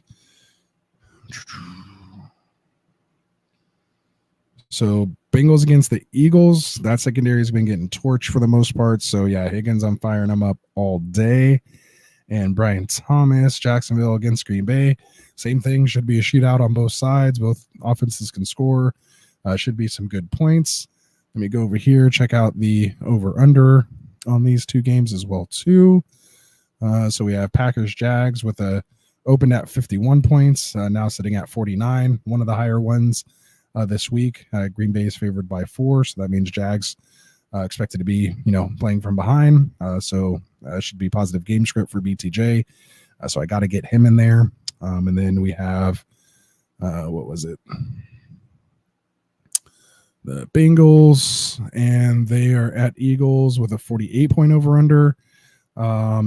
So yeah, I definitely want to get in there in that game. I mean, again, the Rams have that same over-under, but from the Minnesota side, so they could be trailing. I don't know how many snaps Cups, is going to play. If it's a full complement in his first game back, that's the only thing that kind of worries me. Half PPR, Stafford does have trouble kind of throwing touchdowns. You kind of want to lean to more of the touchdown guys, which T. Higgins, BTJ have been scoring plenty of touchdowns. So I think I'm going to sit Debo and Cup, and I'm going to start T and Brian Thomas Jr. So there we go. Raven said, "Oh, it was me. He traded Dowdle to Rasta." So there we go. Good stuff. All right. So Travis said, I'm only like an hour behind on chats, but we'll get through this. This chat came in at 10:08 and we're at 10:57, so I'll try to hurry up. Travis says, just traded Daniels for Hurts. Was it a good move? Daniels hasn't had his bye yet, and he might miss another game. Hurts is past his bye week. So if you're looking at it there, I think it is. I think Daniels can reach heights that we've seen Hurts hit, and obviously with that tush push, they're still doing it. They're still going to give him those touchdowns. Barkley's still going to eat, as well. He's not kind of like that top 3 type guy, so to speak. I mean, he's sitting at QB 9 right now. I want to say Jaden Daniels was, I think, like QB 5. This is he's QB 3. So, I mean, I would have liked to have gotten something else maybe with Hurts, but I can understand how you're saying if you really needed to win this week, and Daniels may sit, a week, maybe 2, with this rib injury. It wasn't that bad of a downgrade, so to speak, to get those 2 extra games. So I think you're pretty safe. I think you're pretty safe with Hurts. He's had a couple bad games, but that was the New Orleans game where he didn't have, AJ Brown or Devonta Smith. They're both healthy now. Again, Cincinnati, Jacksonville, at Dallas, gets that shootout with Washington in week 11. Rams shootout with Baltimore. They put up some just crazy fantasy games. Anyone kind of going up against Baltimore lately? Then he gets Carolina, Pittsburgh, Washington, Dallas. Fairly decent playoff schedule. That Pittsburgh is a little tough, but they have a good line. So yeah, I mean, I don't hate it. I don't want to say it was like, oh, you got over on him or anything like that. But I like the thought process. You thought it out well. And again, barring injury, you have your quarterback for the rest of the year. you don't got anything to worry about. So just tell them to keep putting up points. So there we go. I appreciate it, or Tavis. There's no R there. So Tavis Brennan. So I apologize for that. And again, hopefully you guys are hitting that like and subscribe button for me here. If you're already subscribed, hit that like button, helps out just as much. And yeah, feel free to send a super chat if you'd like as well too. We have those going on. Otherwise, we'll continue to get to these questions. 2D's Nut says I was offered Chase Brown for Hopkins, but I don't know if that's a good trade. Or Johnson, who I heard is going to Vegas. I think I can trade either to my brother. Nice. Family trades are good. Who's hurting bad for a wide receiver? I like Chase Brown for Hopkins. I don't mind that trade at all. Deontay, I'm not the biggest fan for, or biggest fan of, especially if he goes to Vegas. Then that turns me off even more. Like you're going from the worst offense to the second worst offense. So, I mean, yeah, technically it's an upgrade, but I don't know if it really is. So I think Andy Dalton's the best quarterback out of the 4 quarterbacks involved in all those teams that have all played a game this year. I'm trying to stay away from all that. So, I mean, if I could trade Johnson for Chase Brown, I don't know if that's an option. I would do that first and then maybe see if you can still get Hopkins, in a different deal. But I'd look to get off of Johnson immediately if you can. And then, plus he was saying a bunch of stuff. He's not happy with the offense. Like you said, it looks like he might be out of town and we're at his welcome over there in Carolina. So yeah, if you can move off him for sure, I would. If I'm reading that question wrong, I apologize. But yeah, if you can trade Johnson for Brown, do it. Hopkins for Brown, I don't hate it either, especially if you need a running back. So I like Chase Brown. All right. Scott said Debo and Cup both had recent health issues. I think he was talking about the question up above. Let's see. Nick Chip or Tony Pollard this week for week 8. I'm probably going to go Pollard just off the top of my head. Let me check schedule here. Titans against Detroit. No Hutchinson. Lost their other tackle.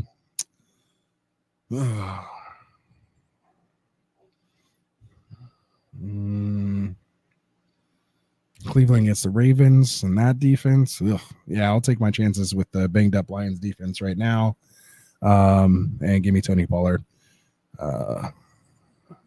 Again, not coming off a serious injury. Maybe Spears is coming back, but it's still his backfield right now. So I'll take Pollard. I'll have Pollard ranked higher than Chubb this week. Izzy asking Bills or Cowboys defense this week. So you got Bills going up against the Seattle Seahawks. If they don't have DK, I kind of like their defense. Then you got Dallas Cowboys go up against my Niners. They're banged up right now. No CMC, no Ayuk, potentially no Debo. George Kittle's dealing with a foot injury. Like we have Jordan Mason and Brock Purdy and myself. Like they might call me and Phil and Tycoon out there to run 3 wide receiver sets and 11 personnel. So just the Cowboys defense hasn't been great. I mean, I know you're a Cowboys fan. Micah Parsons, he was doing some work off the side with the rehab group today. So we'll see how, if he's back in the lineup, that, could potentially work. But I mean, they'll probably move him around, not have him go up against Trent. But our line's still pretty decent. Purdy doesn't take too many sacks. Like they may get a couple sacks. He may throw some picks, which we saw him throw, I think, 3 picks last game. So there could be that there for the Cowboys, but I would hope they're dialed in for this Cowboys week. And I personally can't tell you to start a defense, especially Cowboys defense against my Niners. So I'm going to say, go ahead and go Bills defense against the Seahawks if there's no DK. But other than that, there has to be some other. Go look and see if the Chicago got dropped. They're playing the Commanders most likely without Jaden Daniels. So if I can get the Bears defense, I would. We kind of talked about a couple other defenses at the top of the show as well too. If you still were listening, I know this was a little while ago when you dropped this question, but yeah, definitely a couple other places I'd like to go. I'm sure Broncos are taken. A couple of places I'd like to go. Lions defense against the Titans might be good. So check that out. It's all right. All right. Appreciate it. Again, appreciate the super chat earlier. 2D's Nut says, who do you think will be better rest of season? Hopkins or John? Oh, and is this AJ's friend Izzy, man? Let me know if this is Izzy. Gave a shout out a couple weeks ago, man. I think it is. I can't see the players in the picture there, but that might be him. He said you had a weird name on YouTube, but maybe you changed it to drop something in here. So if that is you, what's up, man? Appreciate you supporting the show and coming out here, man. And you definitely didn't have to send me a super chat, my guy. Come over to my house. You can ask me a question anytime. Just let me know. All right. Who else we got here? Scott White says, "Oh, Myers, the kicker in Seattle. Thank you. That was bugging me. So I really appreciate that, Scott. I don't know why I didn't know that. I think I'm having Scott Fishbowl and everything." Scott White says, "I picked up Sterling Shepard just before the start of that game. Ooh, nice pick. Beat the waiver wire there. That's why if you have an open spot or you can put someone who's out in your IR spot, make sure you go, drop them. Just pick someone up. Like you never know who might get hurt or something like that. So just don't go into a week with an empty roster spot. Put someone in there so that even when, you have to drop someone later, but you can always, always just go after some backup running back or, I prefer to get an extra backup running back because they're more likely to get hurt. But the way things have been going with wide receiver, it's just usually the replacement wide receiver is usually nowhere near as good as the person they're kind of filling in for, whereas the running backs aren't that different because they'll also get a lot of opportunities to score and have those touches. So has a lot more to do with the line versus separation and get real nerdy with those kind of stats. But yeah, just efficiency metrics. Anyway, talk to the guys over at Fantasy Football Tavern and the extra point to get into all the nerdy stat stuff. I mean, I know it, just not our flavor of the show. But a lot of our takes are based on all the stats, of course, too. But I'm not here just to read off PFF stats to you. So we're all good. All right. Adam Barnes says, "I have Waddle, Reed, Cooper, and BTJ. Who should I start in a 2 wide receiver, 1 flex full PPR league?" So start 3 out of these guys. So BTJ for sure. We get Bills going up against the Seahawks. I think Reek is going to be back. Reek Woolen might be back. So might be a little tough matchup there. But, with Josh Allen and Cooper, I think that's pretty safe. And then I'm probably going to go Reed in that Green Bay Packers and Jacksonville game, coming off a little bit of a down game. But we've seen, what he can do. So I'd probably just sit Waddle.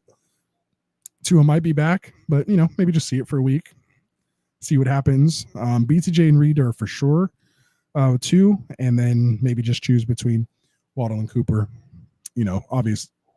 Obviously, if no Tua, it's an easy Waddle sit, throw Cooper in there. But yeah, I kind of sat Cooper last week. Right process, only played like 18 snaps, but in those 18 snaps, he had like a better game than more than half the league. So that can happen. Target per route run rate was outrageous in that game. So one of the highest ever. All right. Gilbert in the house. What's up, Gilbert? Says, "Hey, bro, I love the content. Appreciate that. Thank you very much. Love you asking a question, man. Appreciate it." Says, "Got offered Saquon Barkley." Ooh, I'm saying pretty much almost take it right away. For Jonathan Taylor, MHJ, and Tucker Kraft. He's 2-5, and he has Collins in the IR. So got offered Saquon Barkley for Jonathan Taylor, MHJ, and Tucker Kraft. At 2-5, I don't know if you can really tier up like this. If it was like the other way around and you're getting that package, and you're 2-5 and you need the wide receiver, then I can understand it. But that's a little too much for me to have to give up. Like there's nobody else he can give you back on his team if he's taking on 3 players for 1. Like he's going to have to drop 2 anyway. So there's not one of those players you can maybe get and let him only have to drop 1 player to give you all, if you're giving up all 3 of those. I mean, JT and MHJ for Barkley isn't that bad, but again, at 2-5, you kind of need to win now. I mean, Barkley's going to put points in your lineup. JT, should be back this week. Again, MHJ was one of my buys. I still think there's an opportunity for him, but can you wait that long at 2-5? I don't know. So I want does he have any other wide receiver you can get that's going to put up points like right now in order for you to wait for Collins to come back? I'm not taking Juju. I'm not taking McMillan. I'm not taking Juwan Jennings. I'm not taking Ricky Pearsall or, anyone like that.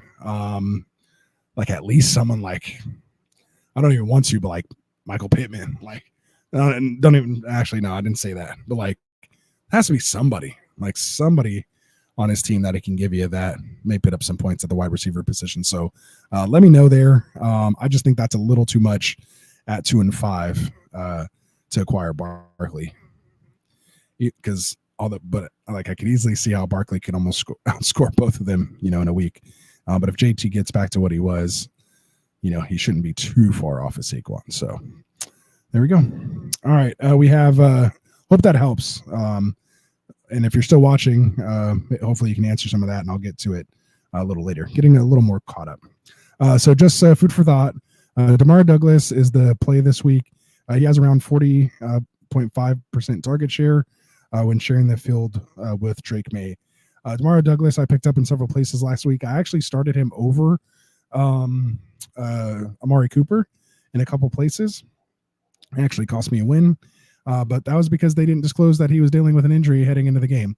Had I known that, I mean, I'm on West Coast. It was real early in the morning, but I was up. I could have made that swap had I known he was sick and not going to be able to play his full complement of snaps. But I do like him. I actually dropped him in several places. I'm in best ball, and I actually have him and Drake May in a couple of my super flex teams that are in first and second place. I think I have that stack in a couple places. So definitely rooting for that to happen, Ricky 4. I'm right there with you. So I have myself a good part of the Demario Douglas stack. So yeah, I picked up on that last week. So yeah. He says, and we already saw the Pats take on the Jets once this season. Demario Douglas in that game, 38% target share, 58% receiving yardage share as well too. Yeah, no, I'm all for it. Then he says, on top of that, the Jets rank 4th in cover 1 and 6th in cover 4. Target per route run rate for Demario Douglas, 27% versus cover 1, 24% versus cover 4, 14% versus any other coverage type. So, yeah, no, I mean, I like it, man. I would definitely take all of that into consideration, chat, if you have the time to read it. So, yeah, no, if Demario Douglas is out there, he's definitely worth the roster spot at this point. So yeah, and Ricky 4, man. Hey, if you're interested in getting into this content game, let me know. Like I could use a writer for our website, getrighff.com. If you want to put some of these stats together, and maybe I can put a little segment out there, and you can give me some stats by Ricky every week. Maybe I can find a little segment for you to give you a little recognition out here and get the stats out to the people here at Get Right Fantasy, if that's what you're looking at. So my contact info is in the description. Let me know, and we'll see what we can do.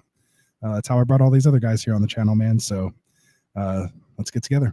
All right. So Scott says, I let Bigsby go early first 3 weeks when he wasn't doing much. Big regret as he got scooped up in a 16-team auction league. Oh, that's tough. Yeah, that's it happens though, man. It's tough. Says he did get May in one of his leagues. Pop Douglas was gone. I wouldn't be surprised if Board gets more targets in the future as well. Yeah, Douglas seems to be the clear-cut favorite for May now, at least, for sure. I'm not too big on Bourne. Jalen Polk dealing with concussion right now as well too. So I honestly think it's Demario Douglas and Hunter Henry are really the only two guys I'm looking to start. As well. Just the problem is the next couple games are brutal. We were talking about that on the Monday show. For waiver wires, we have, so they get New York Jets, Tennessee, Chicago are the next 3 games. But then it gets decent after that. They get Rams, Miami, Indy, a bye, come off the bye, playoff schedule. Week 15 at Arizona, week 16 at Buffalo, which could be that snow game that we all hate. And then it sucks that they get to play the Chargers week 17, but it's at home in New England.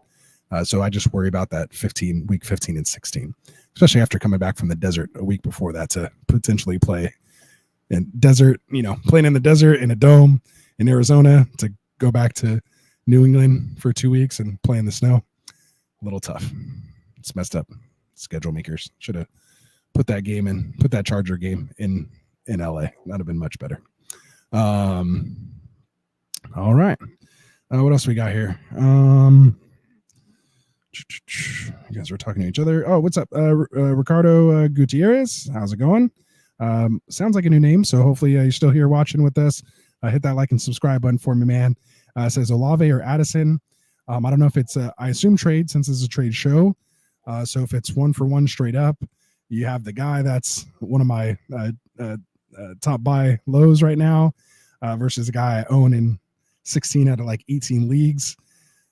If I had to choose between the two, I'd probably go Olave just because he is the number one over there with no Shaheed, no real tight end. Like Taysom Hill might come in there. You got Camaro who's going to get work in the passing game. But really he should be seeing, 10 to 15 targets a game. Realistically, 10 to 12 would be nice. Addison, he's going to have to be more efficient. Obviously playing opposite Justin Jefferson, he should get some good quality and efficient type targets. Targets seem to be good coming from Darnold. We just need to see him get, utilized a little more. I think Olave is a little safer. And he's more like a wide receiver 2-3, whereas Addison is more like a wide receiver 3 in a flex in a 3 wide receiver league. So kind of like wide receiver 3 or 4. But I kind of have him more as like a wide receiver 3 overall, top 36 type guy. 30 to 36 is kind of probably where I have him on any given week. So, he has a floor, but he also has a nice ceiling as well.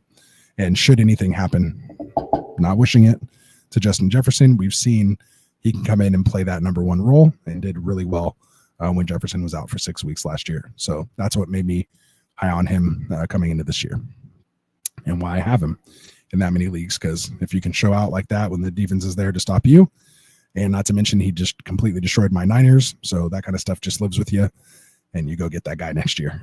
Just kind of pass the eye test. So we'll get a cat in here. He's saying keep one rest of the season. Keenan Allen or Jawan Jennings. That's tough, man. Jennings has hit ceilings that Keenan hasn't. Keenan, they're done with their bye week.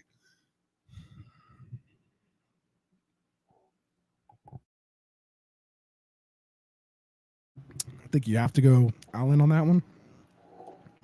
But it's interesting. Bet you thought I was going to say Jennings with Ayuk out. I can see it, man. So it's really a tough call. If you kind of want the new flavor, want to kind of get something a little new, go Jennings. But again, he is dealing with that hip injury right now. Keenan Allen hopefully should be fully healthy coming off this bye. Kind of crowded there. Got DJ Moore. You got Odunze. You got Cole Kmet, who just kind of showed out.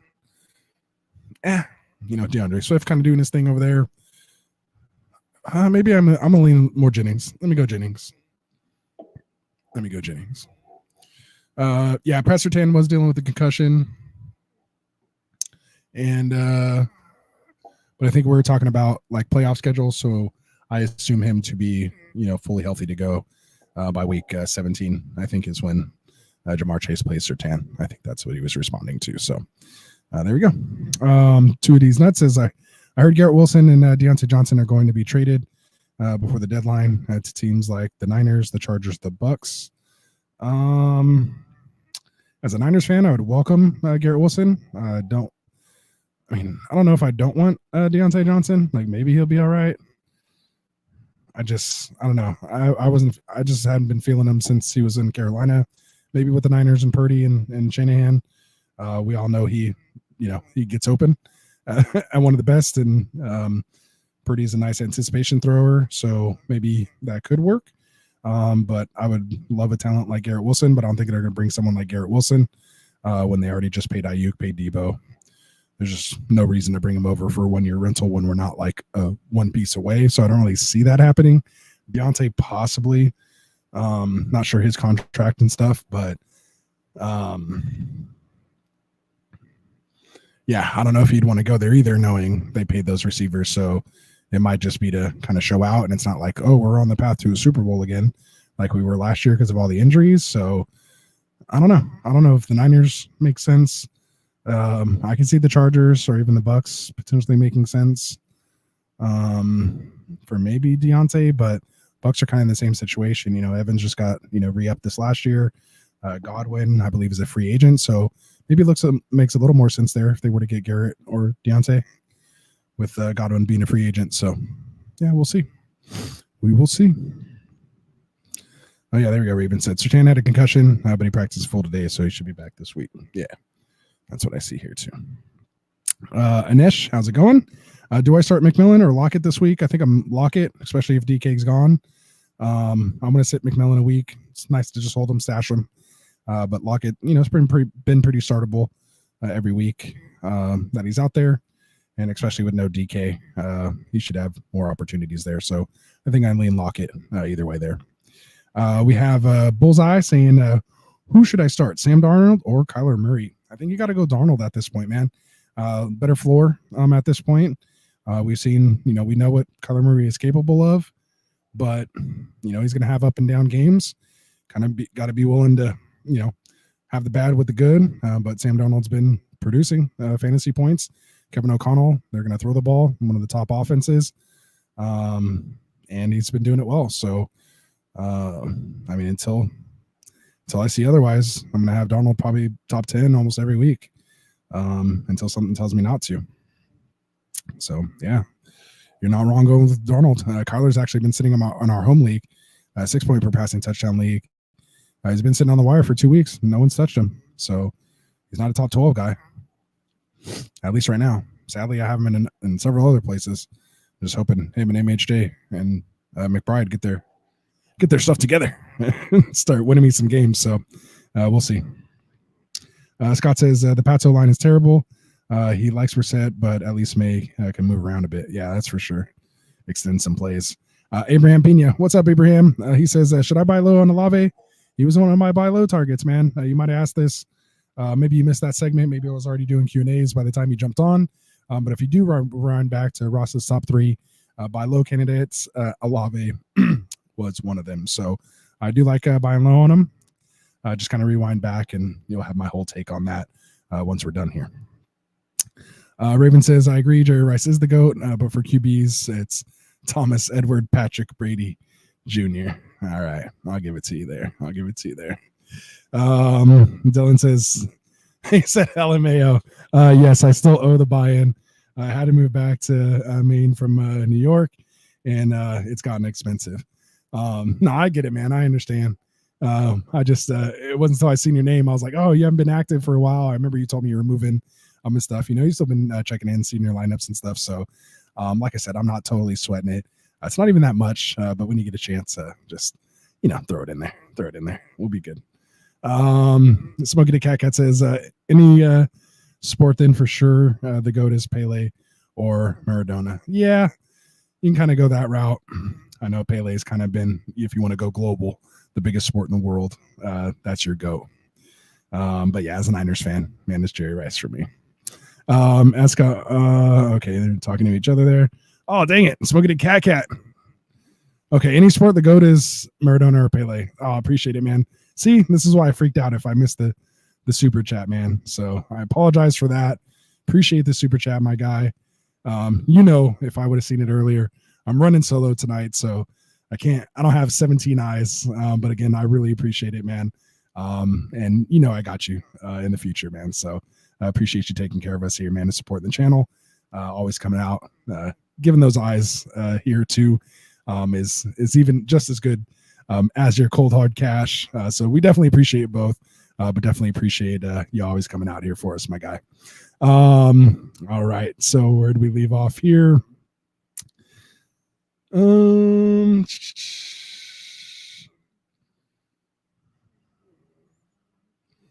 Let's see. Okay, here we go. Bullseye said, should I drop Jacoby Myers or Demario Douglas for Rashad White? I need someone long term. So for me, it's Myers for Rashad White. That's an easy one for me. Yeah, I would do that for sure. Yeah, he shouldn't be out on the waiver wire. I wish I would have got to that, almost an hour ago when you asked that.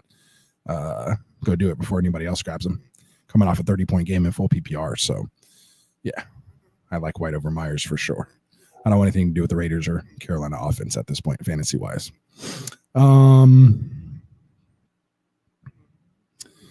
Let's see. Dylan said, as wide receivers were Rashee Rice, Godwin, and Ayuk. Ooh, all gone. RIP.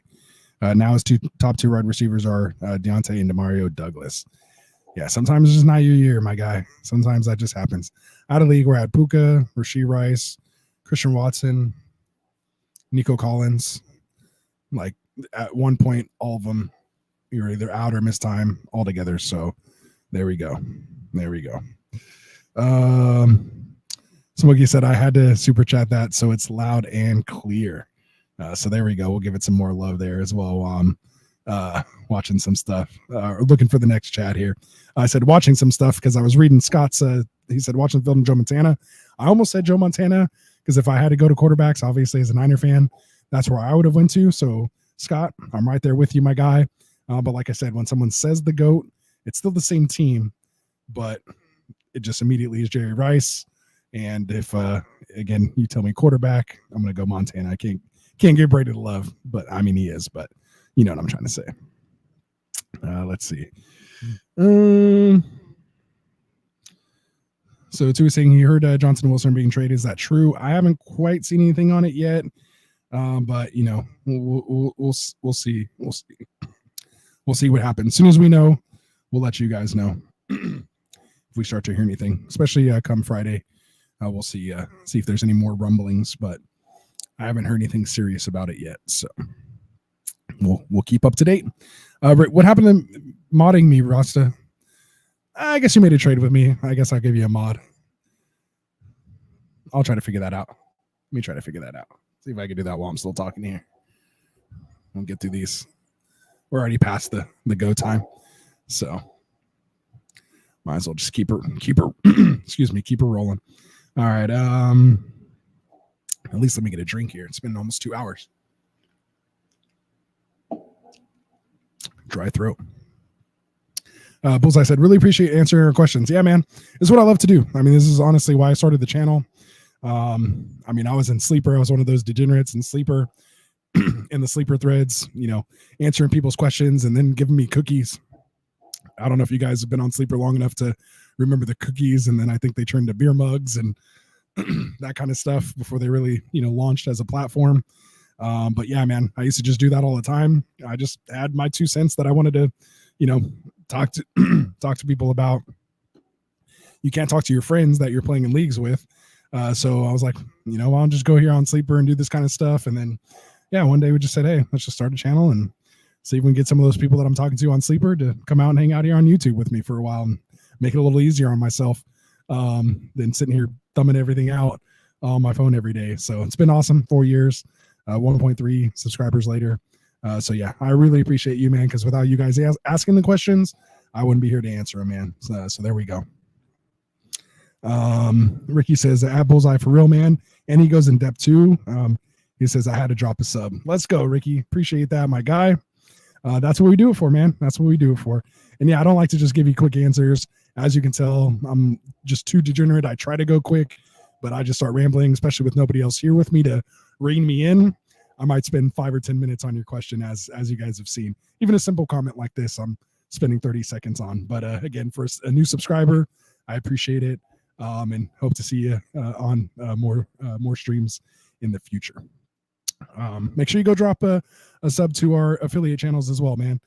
We got, of course, Kendall over at the Fantasy Football Tavern. You got the Extra Point with Phil Ruskin. Links are in the description. You got the Fantasy Boardroom, which I'm kind of covering with your chat right there, his logo. But all those links are down in the description. Make sure you guys go throw a sub to them as well. They put in a lot of work here. We love doing this stuff for you guys.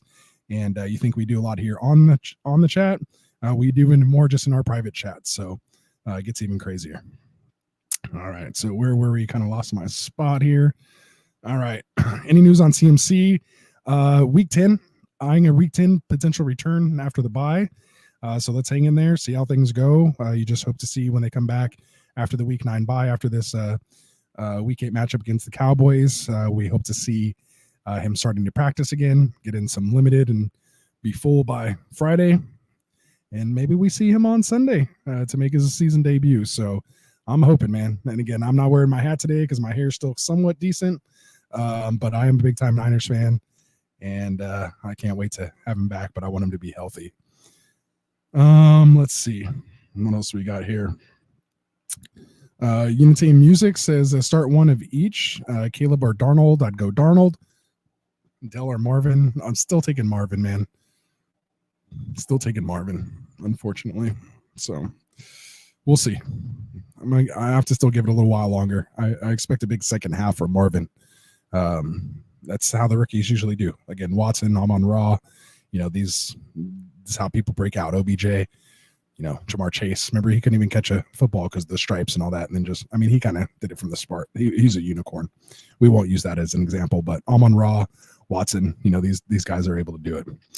Let's see. Oh, Ricky says he's not even a Pats fan. I assumed that earlier as well, too. He just says, I just do research on like every team.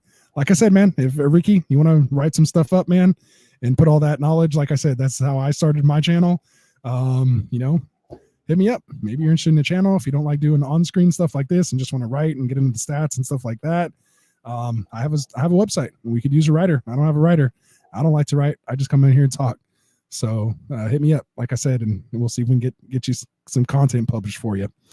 Nino in the house. What's up, Nino? How's it going, man? Let's see. This Smitty said, if you trade for Juju, you're a dummy. I heard that earlier when I think there was someone earlier trying to trade for Juju. But yeah, no, we don't want to do that. I wouldn't call him a dummy. We don't need to go to name calling here.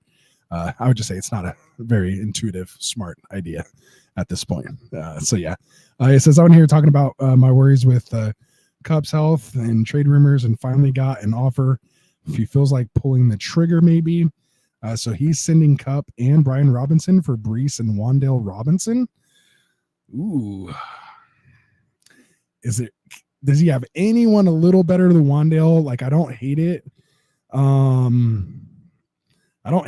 But I like that Cub and B-Rob for Brees and someone else. Just like I have Wan'Dale as like again, I'm just not a big fan of Daniel Jones. Like, yeah, that Neighbors was hurt, kind of showed out for a while. I think he's turning back into a pumpkin in before our very eyes. Wan'Dale still has the history and been putting up some good numbers. You could say he's maybe even playing a little bit better when Neighbors was there taking that attention. But if I can just get someone a little better than Wan'Dale, I thought that said Waddle at first, and I was like, you better go smash that, Nino, and come back to us. But I would look for, just a little bit, like you're not too far off at all. So I don't know if you're still here watching. Let me know who else he has, and maybe I would at least counter with it. And this is one of those things where, like, if he sent you that offer, I wouldn't counter the offer. I would create a whole new offer and say, what about this one? And if he goes, nah, or is not feeling it, then you go, all right. And then maybe just go ahead and accept it. Yeah. I would just need someone a little better. And again, I'm big on B-Rob, and I think Cup has that potential. But yeah, I just want someone a little better than Wan'Dale. A little better. Scott says, I agree. I know all the teams to do well in fantasy. Yeah, you have to. Wait till you start playing IDP and you get to know all the defensive guys too. It's real fun. All right, so Joe Kingsley here saying, which two do I start? Mason, Achane, Najee, and half PPR plus 10-point bonus at 10-point bonus at 100-yard rushing or receiving. I play in a 3-point. We get 3 points in my old school home league for 100 yards rushing or 100 yards receiving. Yeah, not combined, but one or the other.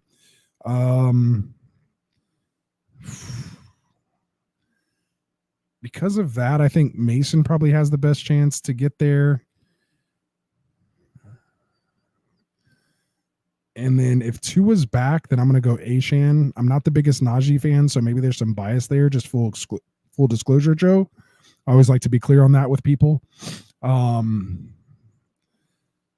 So I think I'd go Mason and Achane, just because Achane can win you any week, especially with Tua back. And their matchup, from what I recall when we were doing some stuff earlier, who do they have? Yeah, they're playing against Arizona, so easy matchup there.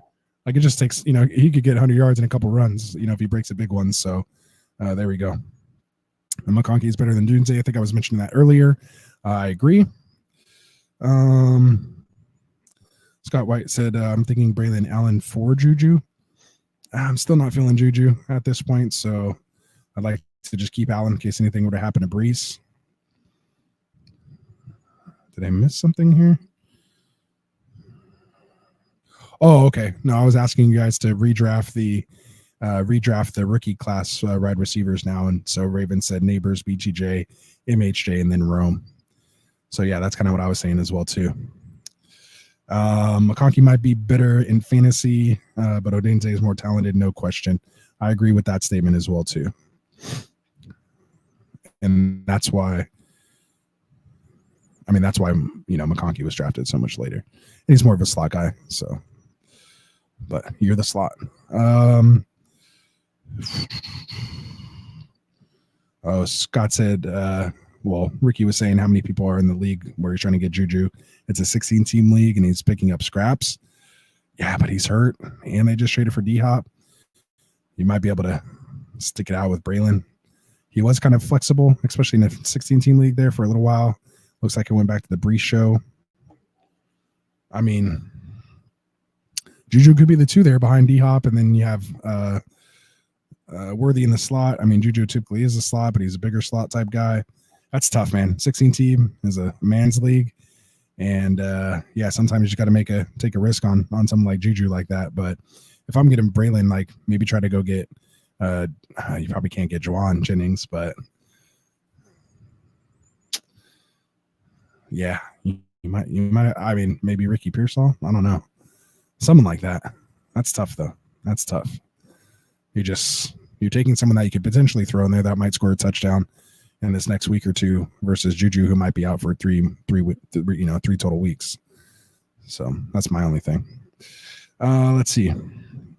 I got Ken in the house. He's saying Ken Bands. He says I got sent a trade which gives him CD Lamb and Achane, but he has to give up Scary Terry, Chubb, and Deontay Johnson. I would do that in a heartbeat. Scary Terry, Nick Chubb, and Deontay Johnson for Achane and Lamb.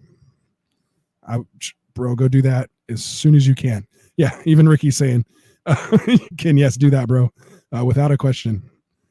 So he said, thank you. Yeah, so I'm pretty sure we all agree there right now. So for sure, that's a risk you definitely take.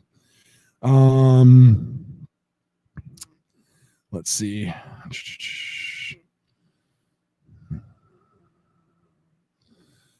Ricky said, I honestly don't mind that he's taking so long to get to my comments because I know how much thought he's going to put into. So yeah, so as you can see, I do like to talk these things out. And yeah, just hit the 2-hour mark. Thought it was going to be a quick show by myself tonight, but yeah, man, appreciate you guys in the chat here coming up with all this stuff. This is good stuff. Izzy said he's picking up Chicago as I speak. So that was almost 30 minutes ago. So glad you got him. Chicago defense, again, may not be totally great. You hope Mariota starts, but pretty much Chicago's almost a set and forget defense at this point. They're one of the best in the league right now. So, yeah, just keep an eye on any injuries and stuff like that. Otherwise, you shouldn't have to worry about streaming for a while we're doing that. Again, because I don't know how to shut up and I don't have anyone here that I'm keeping them up. It's just me.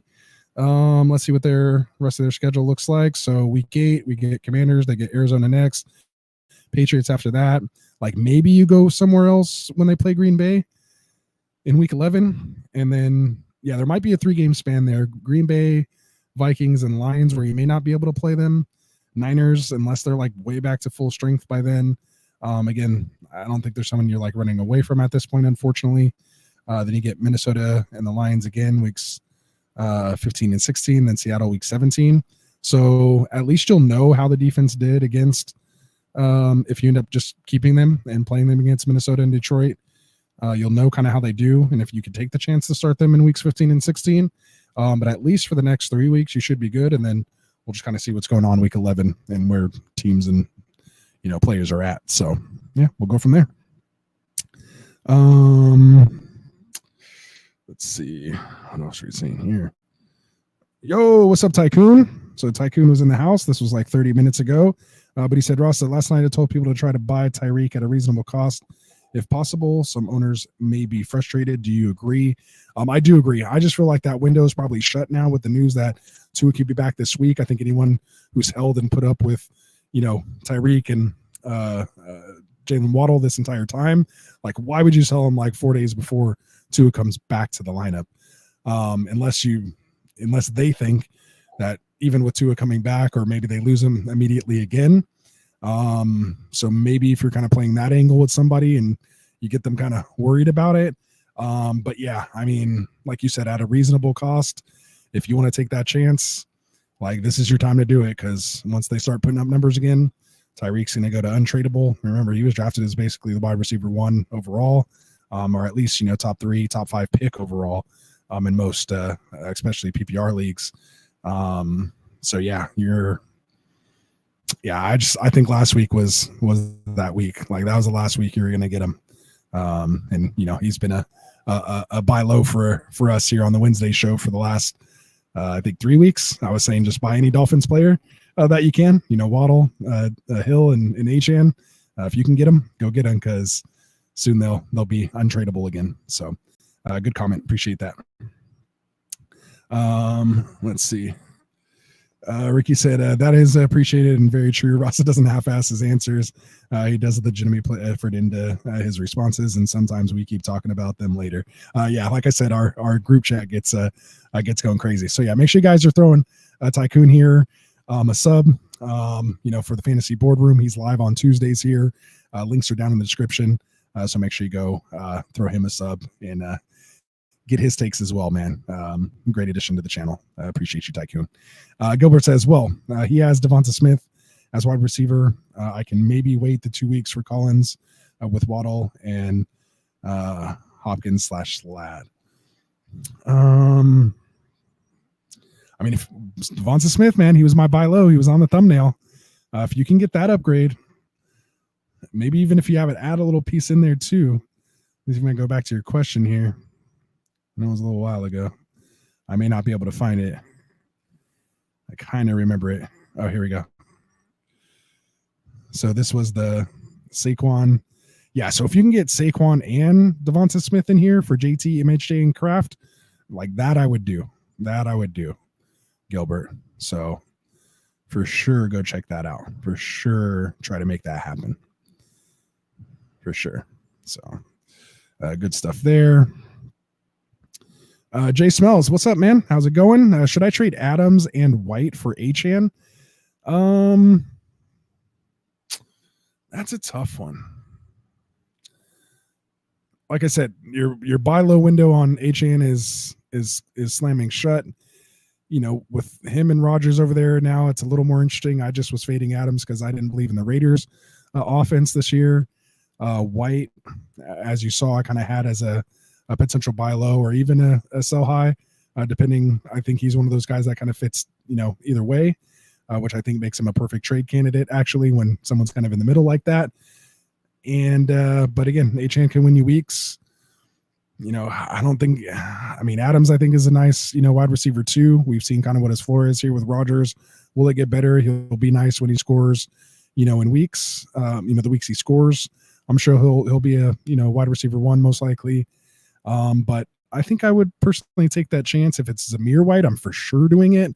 Rashad White a little closer, but again, with that triple-headed backfield there, it's almost kind of like Adams and White for Achane. But you got to remember too, like we always say, and I know Phil said it on the earlier show when I was watching, you also got to take into consideration that empty roster spot, which can be valuable, especially with bye weeks coming up and the crazy bye NATO coming in weeks 10, 12, and 14.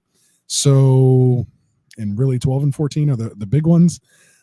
So having that extra spot and kind of tearing up a little bit there, I don't mind doing it. So especially if you're kind of really hurting at running back and you have some solid, wide receiver depth to be able to lose Adams, then I don't mind getting that upgraded for Achane. But, you are kind of giving up a lot. So again, really kind of depends on your team need. And, again, just kind of depends on what risk you're willing to take. My guy here, Tycoon, says I wouldn't personally for him. But yeah, like I said, it's close. Like it goes either way. I know he's a bigger Adams fan than I am. So maybe that's why. But yeah, I still think there's some potential there with him and Adams, but if you really want a little more kind of solid running back with two potentially coming back, I don't mind this move again, as long as you have the wide receiver depth. And you have a good record. You're 5-2, 5-2, 6-1, 7-0, just to make sure Tua comes back, stays back. Because again, you just have to remember, should he get hurt again, Achan's value is going to plummet potentially again too. So, it could go either way. I don't think I lean one way or the other. I feel like I'm kind of right in the middle on it. But I don't mind. Like, I wouldn't be like, oh, that was a terrible trade. If you went and got Achan. So again, just depends on how you want to play. We got a 3P1C fail. Which handcuff is most droppable? Algier, Ray Davis, Braylon Allen, or Charbonnet? Man, I'm like storing all these guys on all my leagues. And I mean, if I had a crystal ball to see who was going to get hurt next, so to speak, it'd be an easy call. I think you have to start talking about who has standalone value. Looks like Ray Davis is starting to have some standalone value. Algier has this weird, sneaky kind of standalone value, so to speak, but it's not really there when you really dive deep into the numbers. He's just had some kind of weird situations and good matchups and scoring a touchdown here and there. But I think only one game with more than 10 touches.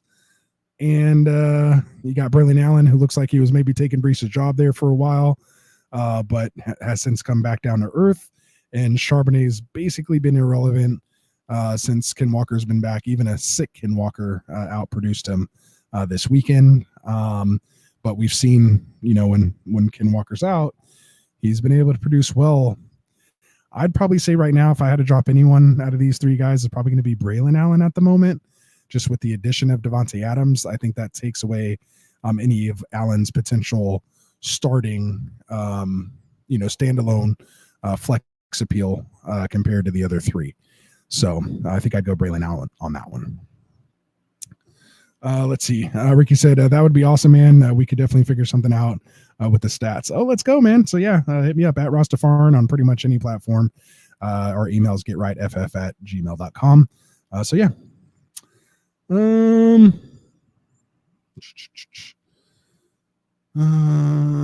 have Dylan. I'm not sure what that means, but just hit me up. Just hit me up on what you meant about that. Scott says Jameis Winston or Andy Dalton if he's healthy. Dalton's definitely not starting this week, so it's going to be Jameis Winston this week. Overall, moving forward, if Andy does get the job back, probably Winston. I mean, he's always been great for fantasy. So not great for as your franchise quarterback for your real team in real football, but for fantasy purposes, it's 400 yards, 3 touchdowns, and 7 picks. He puts himself in a hole and then has to throw himself out of it. But we'll see what he can do there in Cleveland. Dylan said, "Yeah, I'm kind of screwed in our league. I realized quick I didn't have any bench whatsoever." We all realized we didn't have any bench whatsoever, Dylan. So don't beat yourself up about it, man.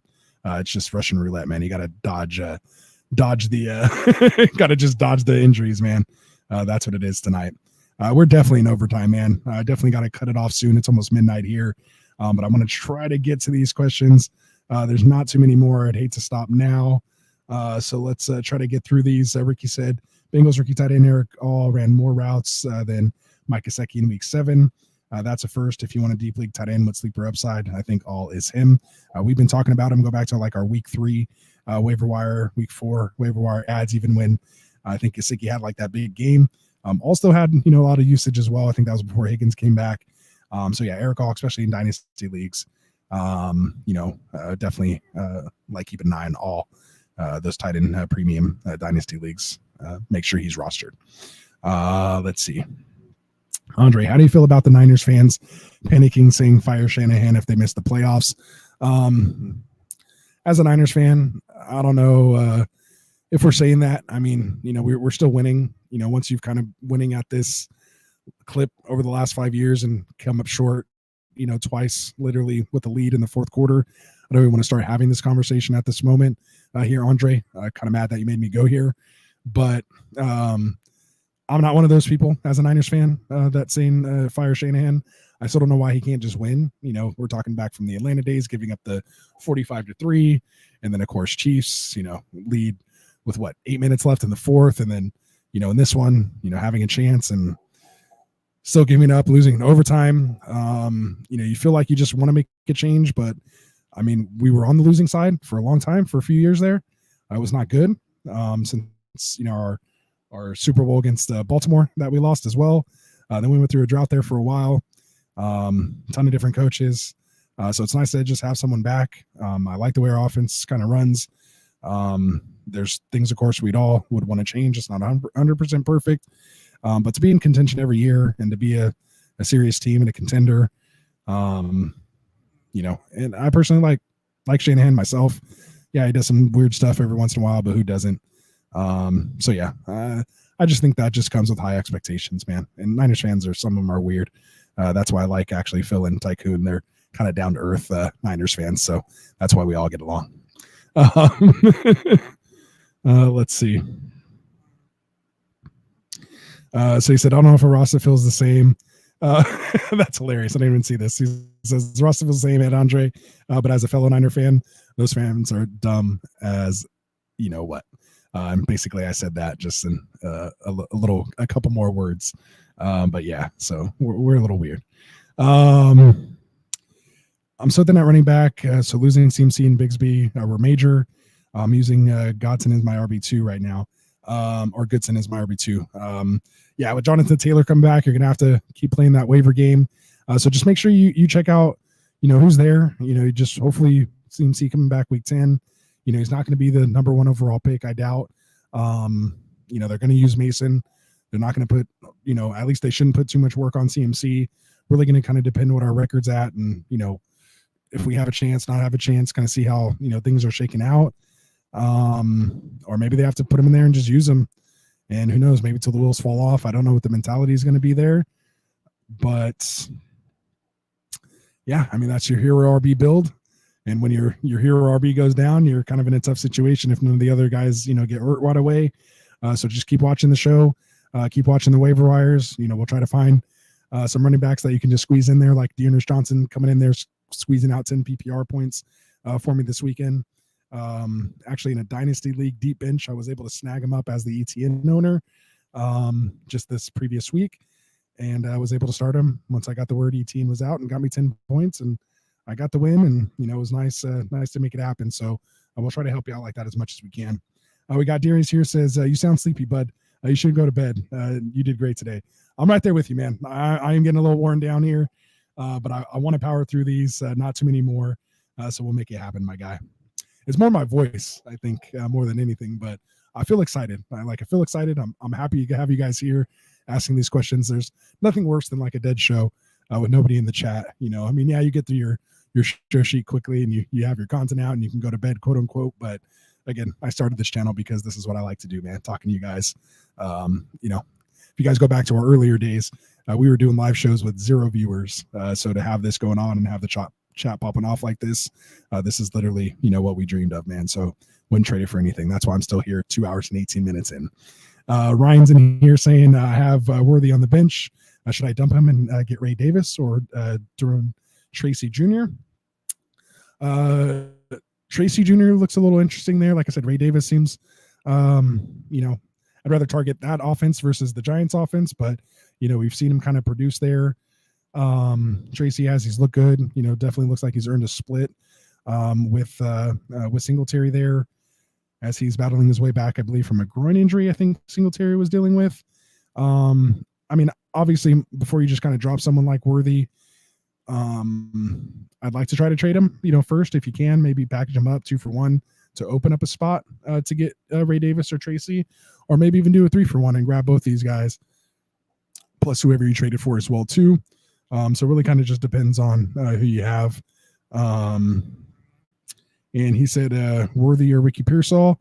I'm personally probably sticking with Worthy for a little bit longer, but we could very well be here on Monday saying, oh, go pick up Ricky Pearsall, depending on what he does this week. We'll see how that speed translates and if he's fully back and recovered. So Ricky, I see you got some more Pat stats, man, but because of the time, I am going to kind of pass it here. If it was like an hour ago, I would for sure read it off. But just bring that same energy back on the Friday show, man. And we'll definitely get to it for sure. And like I said, this is why we got to get you on the website so you can just have all that there. Let's see.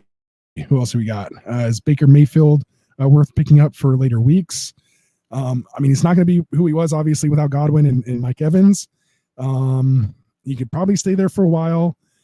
If it's, super flex, you probably got to, grab him. Again, still has some weapons there. We don't know how McMillan, Shepard, 31-year-old Shepard who hasn't been able to stay healthy in years, how he's going to hold up with that type of workload. So, we'll see what happens. I mean, I would assume there's maybe some better options out there for you, but really just depends on who else you're holding that spot over. Like I'd rather have Jawan Jennings, right now to see what happens there. I might even rather have one of those backup running backs, Ray Davis, all those guys we mentioned, earlier, versus holding a quarterback that you may not even be able to start right now, especially as we go through these crazy bye weeks coming up.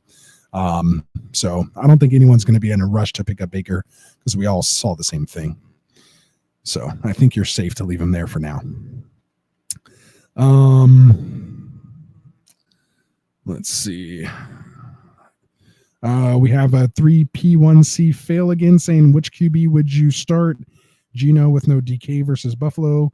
Ooh, appreciate you put the matchups in there. Bo Nix versus Carr, May versus Detch, or A-Rich versus Houston. The only thing that would have topped this question off more is if you let me know if it was a 4-point or 6-point per passing touchdown league when you're asking about quarterbacks, because sometimes that makes a difference. But I think Bo Nix against Carolina, obviously, was just with that matchup, could be interesting there. Drake May versus the Jets might be a little tough with that defense. And Gino, he's not bad against Buffalo. Could be a shootout there. So I'd probably put him in the order you have it. Gino, Nix, and May.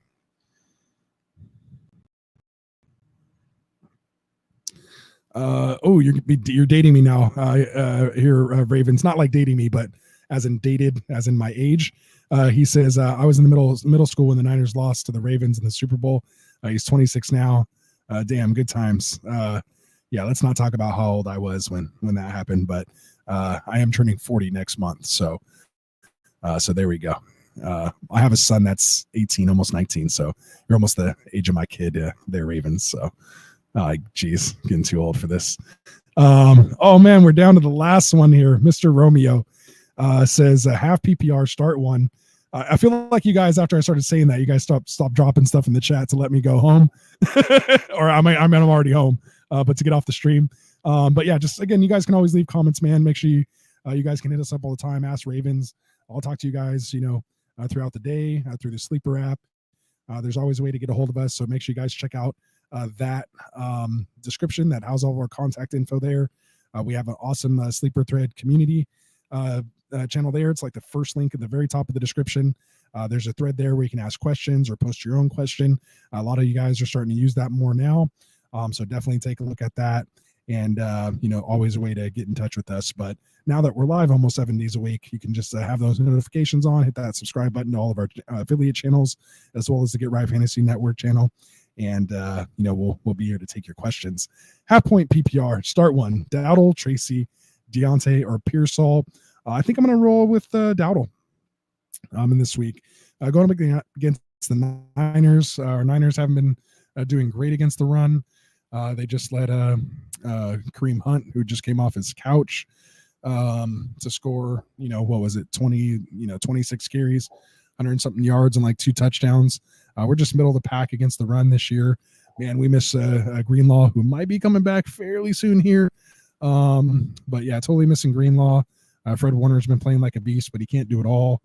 He's been a little banged up as well. But yeah, so we're averaging about 18.5 fantasy points to the running back position. We just had Kareem Hunt score, like I said, 2 touchdowns, 78 yards on 22 carries. Who else did well? Kyron Williams destroyed us, 24 carries, 89 yards, and 2 touchdowns. Giving up 6 total touchdowns here on the season. Giving up 5 touchdowns in the last 5 weeks. 3 touchdowns in the last 3 weeks. So yeah, we've been kind of getting a little tore up here on the ground. Dowdle coming off the bye, maybe he finds the end zone. So I definitely like him over the other folks there in half PPR. Tycoon says one more. African swallow or European swallow? I don't even know what that is, man. Is that like a bird or something? I don't even know what that means. You're gonna have to text me about that. He said, sorry, I had to do it, brother. All good, man. All good. Which kicker play? Dicker the kicker or Riker? That was the guy I was talking about earlier from Minnesota.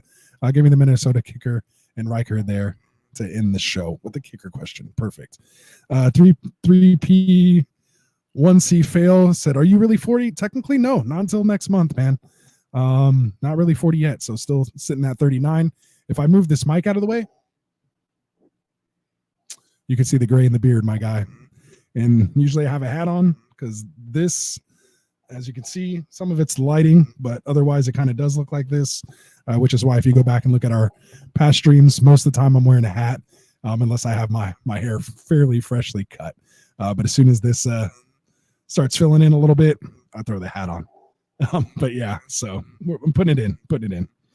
All right, so he said, "Oh, it's a Phil." Oh, I have seen it, man. I'm more of like a Robin Hoodman in tights, and a Spaceballs. I didn't really do Holy Grail. It like just missed me. I have seen it a few times, but it wasn't something I watched kind of like religiously. But yeah, Spaceballs. We ain't found shit, like all that kind of stuff. Like that's my stuff right there. Tycoon and yeah, Dave Chappelle and Robin Hoodman in tights, man. That's the best. Yeah, see, there we go. So yeah, those are my favorite parody movies for sure. And then of course your Hot Shots, Hot Shots Part 2, Naked Gun 33 and a third, OJ. I mean, you got all that stuff going on there. So yeah, so there we go. All right, so that's gonna wrap it up here, man. We'll call it a night there. Again, I appreciate you guys for coming in, hanging out. 2.5 hour stream, man, on a Wednesday. It's good stuff. Trades are happening. I personally made 2 trades myself today. Again, did one with Ravens earlier. Also did another one in a dynasty league, BTJ straight up for Puka Nacua. So I was able to get Brian Thomas, traded away Puka. In that one, I'm kind of in 5th place out of 10, 1 QB dynasty league. So I think that was pretty cool. Other than that, man, yeah, just let's keep it going. Again, make sure you guys hit that like and subscribe button for us. We will be back here with 2 shows on Friday. We'll have 6 p.m. Pacific, 9 p.m. Eastern to do part 1. Kendall from the Fantasy Football Tavern and my previous co-host on Fridays, Classic Mike from the Get Right Fantasy Network. Those 2 will go break down half the slate. They'll recap, of course, the Thursday night football game, break down half of the Sunday game slate in the first 2 hours. And then myself and Phil from the Extra Point with Phil Ruskin. He and I will break down the second half of the game slates, including the Monday night games. We'll let you know who we're starting, who we're sitting in each one of those games. We'll go over the injuries. And then, of course, we'll have a big time live Q&A segment leading up to our Sunday show, last minute active and active list with Classic Mike. So we will be here again. Let me throw up the little banner here. We got all of these shows for you guys here. We're pretty much live all the time. So yeah, make sure you guys are coming in here, come hang out, be a part of what we do here in the community. Again, it's not just a quick answer show. As you see, we like to get involved with people, man, because I care. I like doing this stuff for you guys. So, it is what it is. Like I said, I don't have someone with me here tonight. So I was able to go 2.5 hours. So we'll get it done. Wife might be mad at me, but we were able to get it done. So yeah, so we'll end it there, man. Again, for all of us here at Get Right Fantasy Network, we will see you guys on Friday. Yeah, there we go. Yeah, I better get it out before we go out of here. So we will go ahead and see you guys here on Friday. From all of us here at Get Right, man, from my boy Frank, who's usually here with me on Wednesdays dealing with his old plumbing issue at home, man. Hope that all got worked out. For Tycoon, who's here in the chat. From our boys Phil and Kendall. With our affiliate channels, of course, my boy Classic Mike, of course, my brother-in-law Dustin, one of the OGs of founders of the channel. Hasn't been on lately, but hopefully we'll get him on here soon. But either way, man, we all appreciate it. Love the support. Tell your friends about us, man. Come hang out on our live shows. Make sure you get in there and be part of the sleeper channel. I'm just kind of lollygagging now so I can get to the outro. So yeah, we'll see you guys on Friday, man. Peace out. Have a good night. Wanted to write fantasy is the play. Marking nothing, but I tune in every Friday. Strategies provided, I will lock in every way. So go